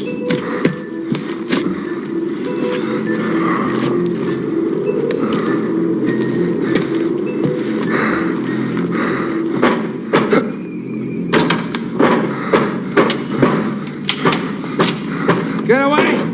Or a fire! I mean it!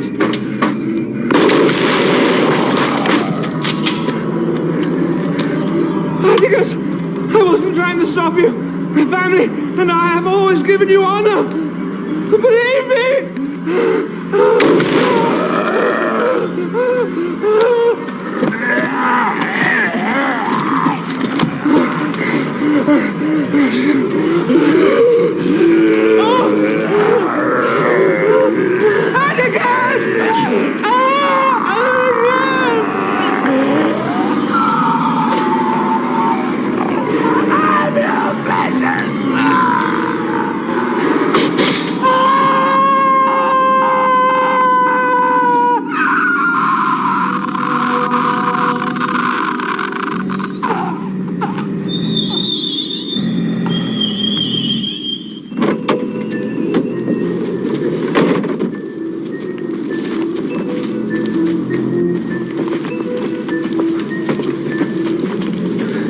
No one here. Something's cooking.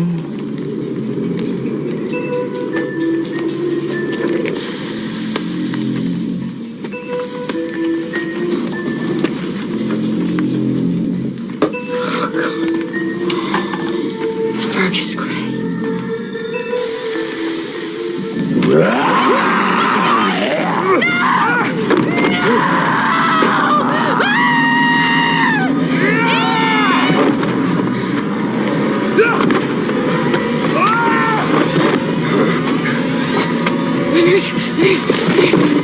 He's got it.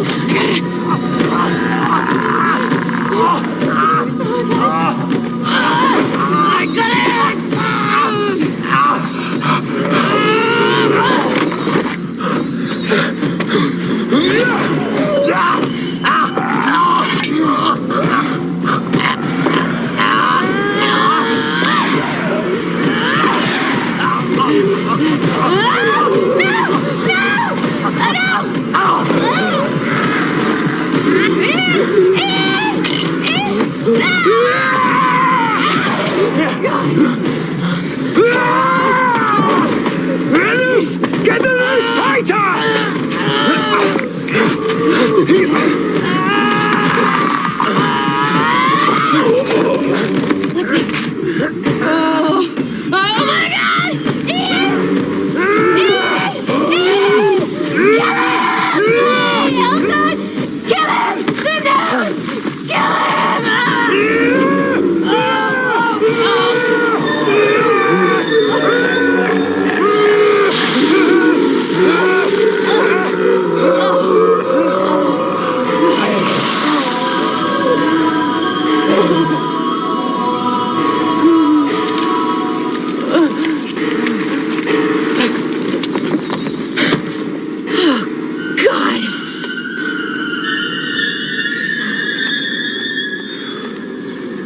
Let's get this old bastard back where he belongs. Isn't there some kind of bogman removal service or something? We're it, I'm afraid. That was the most painful suicide I ever saw. First he jumps into an animal trap, and then he jumps into a fire. That was no suicide. Mind you, Fergus was always one of those, you know the word, masochists. But we told you what happened. We may not be as sophisticated as you people up in London, but we do know ghost stories from reality. The matter is closed. Fergus was the killer. And if you're wise, you'll get out of town before people find out that you destroyed their bogman. But if Fergus was No, Randy, he is right. And tomorrow night is the full moon. Uh-oh. Bit superstitious, are we? Bye. No.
Aquafresh for kids. Just follow me. Toothpaste? I hate to brush.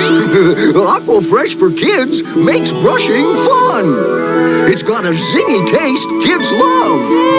Fluoride too, and it's easy to pump and has a neat top. Great, but how are you going to get those stripes in there? Watch. Aquafresh for kids. I make brushing fun. My McDonald's Happy Meal, please. Thank you. My McDonald's Happy Meal, please. Rabble, rabble. Hamburglar, you've really become attached to that McDonald's Happy Meal. Here come the Fraggles in their vegetable cars. And you can get either Gobo Fraggle, or Red, or Boober and Wembley, or Moki when you buy a McDonald's Happy Meal featuring Fraggle Rock. Fraggle Rock toys at McDonald's. Alright, I hope you guys still digging the She-Wolf of London, because why not? It's a fun little show. Plus it has a decent... The werewolf actually doesn't look too bad. It's not Werewolf the TV series awesome, because that's one of the best werewolves ever, even though the werewolf's face like didn't move, so otherwise like, I love that werewolf, man. They had the extensions on him, and he kind of loped along like almost like an ape. But yeah, I love that version of that one. But we're drawing to an end tonight. But I am bringing the Anti-Gravity Room post-credits for Eddie and for a few others. For you guys who do not remember Anti-Gravity Room, I do. It was Attack of the Show a good decade before Attack of the Show existed. I love this show. Actually met some of the cast at a con. I want to say at Motor City Con. Not 100% sure on that because it was almost 30 years ago. Matter of fact, I think it's between 27 and 30 years ago. Holy crap. That is my children's entire life has happened in that period of time. But if we keep going, maybe we'll eventually find the episode where I'm on it, because that would be funny. If I actually find that episode, it'll be really funny, because then I'm going to go try to find the episodes of Nitro. I was on WCW Nitro once.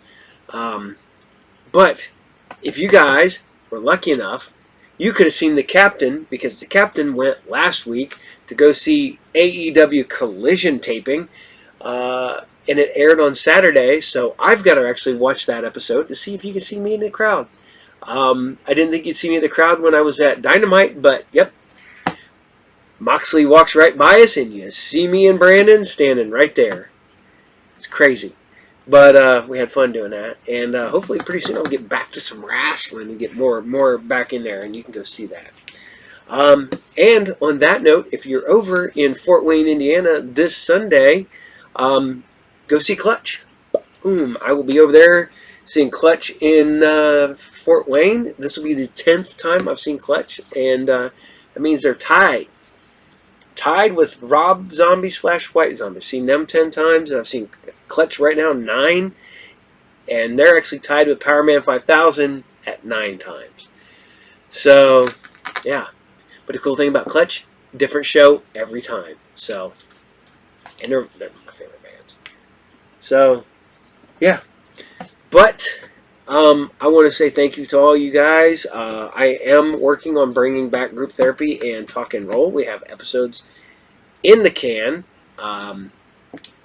And I don't know if I want to get a bunch in there or just drop those and then hope I get a couple more and drop those. And then, I don't know. We're working on it, bringing it back. How I'm going to bring it back, if I'm going to keep it the same or whatever, it's changing. I'm reaching out to get some people just to like appear on the show, and we'll talk stuff, and some other creators and whatnot. So we're doing fun stuff over here. So on that note, I want to thank everybody for hanging out down there in the feed every Friday and Saturday. You guys are awesome. Never thought in a million years any of you guys would hang around as long as you have, but here you are, and you're a bunch of the coolest people on the planet. So on that note, I need to do that t-shirts that says on that note, or so, or I'm not gonna lie. My friends make fun of me because I say that a lot. And then I realize when I edit these shows together, I say that a lot. It's like my yeah, or yeah, yeah, yeah. That's what mine turn into. So, on that note itself, I'm going to end this episode. But remember, Anti-Gravity Room, past the credits. And I want you guys to all take care. And I'll see y'all there. And Captain out.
They're legendary comic book characters and legendary comic book artists. We'll be taking a look at Jack Kirby, one of the greatest artists of all time, in just a few moments. Now, the major characters have always come from the two big companies, Marvel and DC, and they've been feuding like the Hatfields and McCoys for like over 40 years.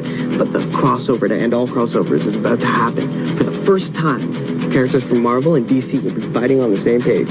And for those of you not in comic stores lately, the major matches are X-Man Wolverine versus DC Bad Boy Lobo, Wonder Woman versus X-Woman Storm, Cape Crusader Batman versus Super Soldier Captain America, and web-slinging Spider-Man goes on against the quick-witted Superboy.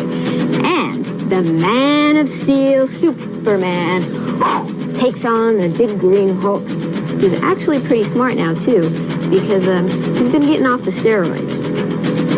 And with the battle about to happen, with the release of Marvel vs. DC #3, Nick brings us the late-breaking news on these earth-shattering matchups. Ladies and gentlemen, comic fans from all around the world, tonight live from the Kingsway International Gym, we bring you the Q&A of the century. In this corner, gruesome or Grunwald. And in this corner from DC Comics, Mike the Crusher Cullen. Remember, gentlemen, no hitting below the belt, and keep your answers clean. Oh! What kind of a stupid question is that? DC comes up with all the good ideas. Marvel did. We come up with all the good ideas no matter what they say. Marvel's not as good as DC because they've been ripping us off since they came on the scene in the 60s. We have the Justice League. What do they got? The Fantastic Four. Cheap rip-offs. They stink. We got the characters. We got the concepts. What do they got? Kryptonite! Storm. She's a mutant. Wonder Woman. She's got a rope and a tiara and an invisible plane, and she hangs out with women. Superman is going to beat the Hulk because Superman has more than just super strength. He's got heat vision. He can fly. He can do anything. He's Superman, for crying out loud. Get out of there. Captain America, he's the world's greatest unarmed combatant. No one can touch him. Although Batman will probably try to take out something from his utility belt. Yeah, Spider-Man's been around a while. Superboy's kind of new, but he's got the coolest power. You can't touch him. So you can shoot webs at him all you want? Nothing. Ha! Wolverine! He's got a healing factor that will enable him to heal from anything that Lobo can dish out. I don't care if it's a deep dish pizza, he's going to be able to recover from it. Flash is going to beat Quicksilver because Quicksilver's name is dumb.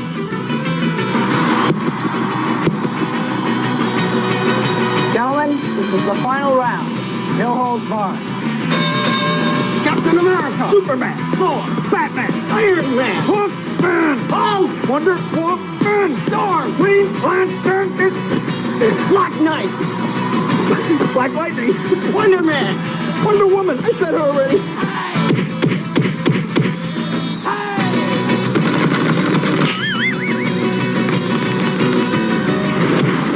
One, 2, 3, 4, 5, 6, 7, 8, 9, 10. Well, it was a tough battle, but I guess we're going to have to call it a draw and let the viewers decide. I guess the real winner is the anti-gravity room. One of Comicdom's original legends is the one and only Jack Kirby. Perhaps you've heard of Captain America, the Fantastic Four, the Hulk, Mighty Thor, Iron Man, and Silver Surfer. These are a few of the classic characters created by the legendary genius who revolutionized comics in the 1960s. For the sake of our audience, tell us who you are. Well, I'm Rosalind Kirby, but everyone calls me Roz, wife of Jack Kirby, the late Jack Kirby. Well, he was doing work before I met him, and from what his mother would tell me, he used to be at 12 to 13. He would do a lot of drawing, and he was always self-taught, never went to school. Jack got his start the way almost everybody at that time got started. Comic books were just getting going, and there were the Depression was on, and there were dozens and dozens of kids in New York who had grown up on newspaper comic strips, who were looking for a way to make some money because they'd come out of very poor neighborhoods, and comic strips were a very viable alternative. And he'd be very frustrated, do a drawing, and then rip it up and throw it away. And then he had a portfolio, and he'd go around to all the houses there, and all these small art houses, and finally they got to know him, and he started doing work for them.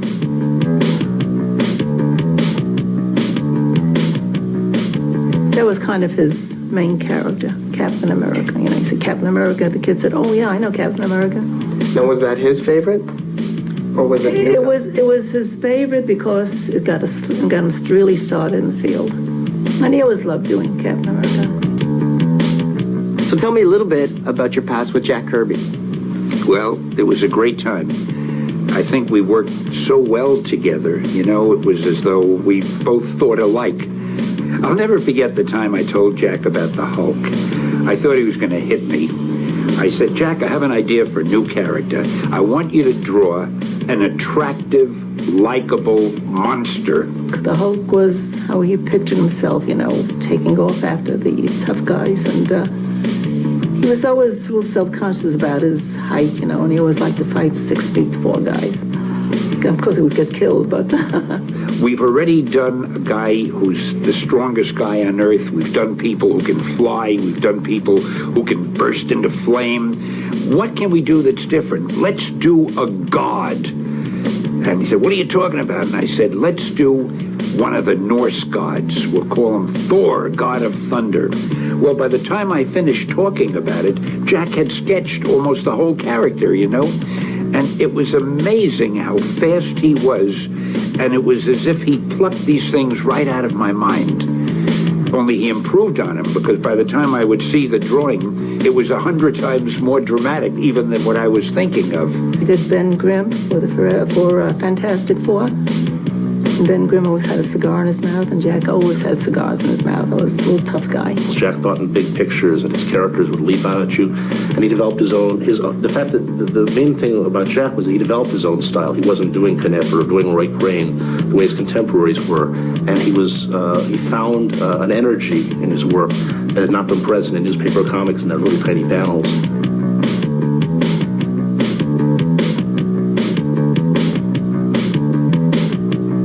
So why do you think Jack Kirby's art influenced so many people?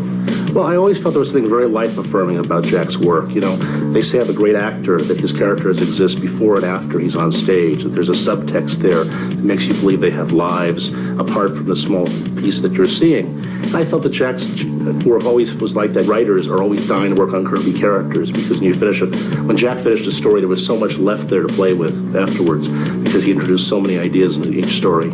I just loved working with Jack because I think we were a good team. Jack was kind of a force of nature. I don't think the world affected him so much as he affected the world. So I gotta know what the fans on the street feel about the Marvel DC battle. Oops. Well, Nick, I'm here at the Puzzle Zoo where the shopping's good and plentiful. Now let's see what the people on the street have to say about the crossover of the century.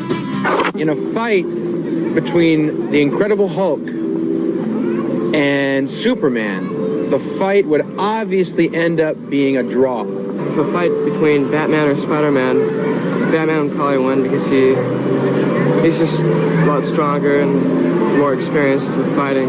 In the clash between Spider-Man and the Green Lantern, Spider-Man would probably win because of his spider sense and because he is just faster than anybody else. I think Batman versus Thor would be a good matchup, but I would have to think that Batman would win because Thor sort of has those outdated hammers and outdated weaponry when Batman has all those cool new gadgets. So Batman would take it. No food, no water. What comics would you like on a desert island? The Spirit by Will Eisner, Steve Canyon by Milton Caniff, Stan Lee and Steve Ditko's Spider-Man, and plenty of paper and ink so I can do a Wolf and Bird comic all the time and read it to myself. After this, a review fest, and we'll be breaking into the Batcave with Burt Ward.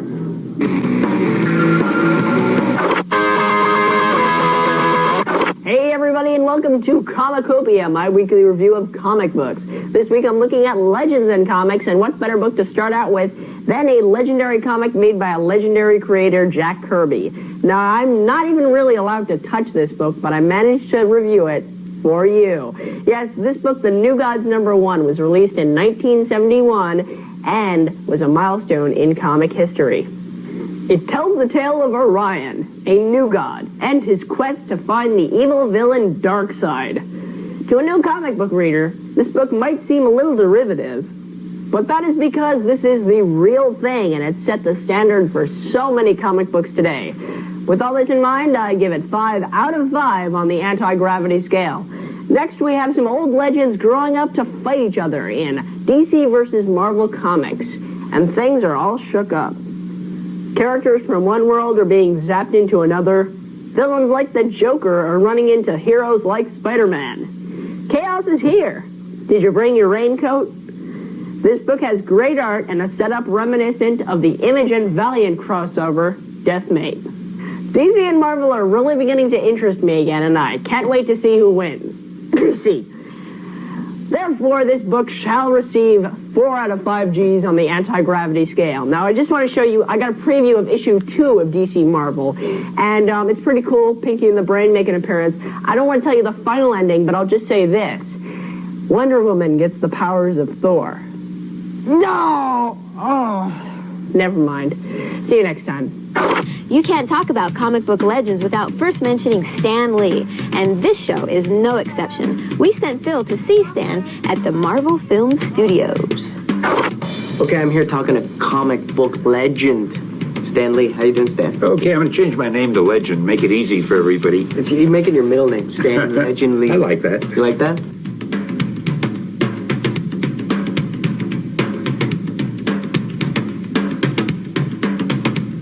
Now, did you think Marvel Comics would have made it this far when you started? Oh, no. When we started, we never thought that Marvel would become the institution that it is. We were just hoping we'd come up with some books that would sell so that we wouldn't get fired or maybe one day get a raise. I mean, it was just a job, and we never dreamt that all of these characters that we came up with. There was Jack and I, who did the X-Men and the Fantastic Four and the Hulk, and Thor, S.H.I.E.L.D., and there was Bill Everett, who did Daredevil with me, and then there was Steve Ditko, who did Spider-Man and Doctor Strange, and Don Heck, who drew Iron Man. We were just doing strips. We never thought that more than 30 years later, these would still be among the best-selling books in the world. Did you have more fun in the beginning when Marvel was just starting up? Years ago, I did much more actual writing than I do today. And even though I used to think I really hate to write, because it's a lonely job. I mean, some people can watch television or listen to the radio while they write. Not me. I have to be locked up in a room, just me and my computer. And I was sort of glad to stop doing it, but now I miss it. There's nothing wrong with the format of a comic book, with illustrations coupled with words. Just depends how well you do it. If you do it like a master, you're creating something great. If you're not very good at it, it's just another thing thrown out for the public. A couple of years from now, you're going to see more Marvel movies on the screen, and they're all going to be big movies. And from what I've seen of the stories and from the people that we're working with, the writers and the directors and the producers, I would say they're going to be very big movies. Now, when you hear guys like me call you a comic book legend, what does that make you think? Oh, I love it. I mean, 30 years ago, I never thought anybody would call me a legend. My only problem is I thought you're supposed to wait till you're dead before someone calls you a legend. But yeah, it's fun. I'm getting used to it. Hey everybody, I'm here with Janine Garofalo. Yes, she is comedian, star of the Ben Stiller Show, and, of course, the Larry Sanders Show. She's the whole show.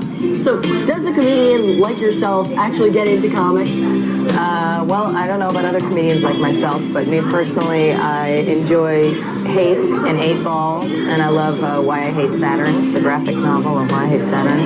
Cool. I never really was very interested in, like, superhero comics, you know. Do you think independent comics have something that superheroes don't? Well, just in my opinion, I'm more interested in reading about, like, Love and Rockets. So what else? I don't know. Okay, if you could play any comic character, what would it be? I would like to play the main character in Why I Hate Saturn, like Kyle Baker. Do you identify with this character in some way? I suppose so. I suppose on some levels I do. I just find her to be entertaining and intelligent, so I would like to pretend that I was both of those things. Hi, I'm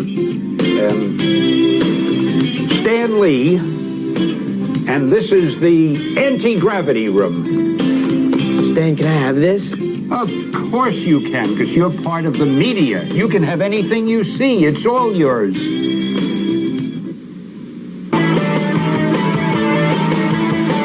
We're here with Burt Ward, and he played Robin on the Batman TV series. And he has the biggest house on the block. So, I guess you just play a legendary character on TV, and the rest takes care of itself. That's right. Holy beauty queen, Sashi. Holy great interview guest! Well, join me. We'll go for a walk. You know what? I wanted to think of some questions to ask you, and you just happen to have some in the back of your book.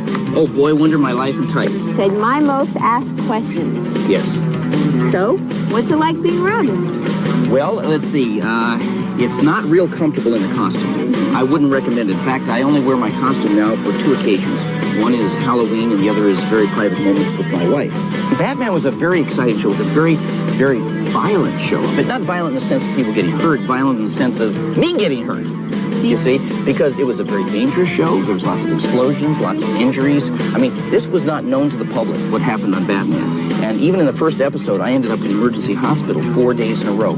Are you still friends with Adam West? Adam and I have always been very close. In fact, we were extraordinarily close, both on the set and off the set, in meeting and greeting our young fans. However, because of my new book, Boy Wonder My Life in Tights, wait a minute here, wait a minute. Yeah, this is, where did you get an Adam West book? No, that's not right. So, tell us about your favorite villain on the Batman TV show. Well, villains are not nice. I mean, they're heinous in every respect. And we fought against Joker, who was played by Cesar Romero, a very nice man. Riddler, Frank Gorshin. Egghead was Vincent Price. Julie Newmar played Catwoman. Now, I must tell you, and it's kind of a secret, but there is talk that both Adam West and myself will be back on network television with a primetime Bat reunion. Holy Bat reunion Holy show! recreation! I know when they were making the Batman movie that Adam West wanted to be Batman. He was really upset that Michael Keaton got it. What about you? Did you want to play Robin? I would have loved to. And let me tell you something. It's not as far out as it might have sounded. Because if you look at the Star Trek television series with Leonard Nimoy and William Shatner, not only did they do the original television series, they've done 6 feature films. Granted, they're a little bit older, but who cares? They're the originals. They're the ones that brought it to life. They're the ones that made it a success.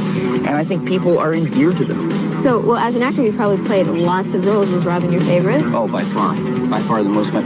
I remember, you know, first of all, it was my first role. It was the first thing I ever tried out for. There were 1,100 kids my age trying out for that role, and to get it was, you know, really very lucky for me. And every week, I mean, to be tortured in some heinous way and still managing to survive, I mean, for me, it was a lot of fun. I really enjoyed the character, and I think the fact that now I have an opportunity to come back and recreate it again, I think that's wild. I think that's really fun. Quick, Robin, to the Batmobile. We haven't a moment to lose. Holy flashbacks! After this, we check out the mail, and we talk to the greatest legend of all, Howard the Duck. It's time again to dip into our anti-gravity mailbag. We've been asking you some questions the last couple of episodes, and here are some answers. We asked who you think the ultimate superhero is. Gadjo Rassic says it's Wolverine. Garrett Strang says it's Spawn. But most viewers who send us mail seem to think that Spider-Man is the greatest and would most like to see a Spider-Man movie. Well, we'll see. And one other thing, as many of you otaku mentioned, it's manga, not manga. Manga. Say it with me. Manga. Manga. Okay, this week's question is, if you were in charge of the show, what would happen? You know what I'd do? No, man. Do that. All right, if you want to write us, you can write us at antigravity@ytv.ca or write to us at the Anti-Gravity Room, care of YTV Canada, 64 Jefferson Avenue, Unit 18, Toronto, Canada. M6K 3H3. So who do you think will be the next Kirby, Liefeld, or McFarlane? Go into a comic store, look for yourself, and let us know what you decide. Wait, we almost forgot about the creators of Vampirella.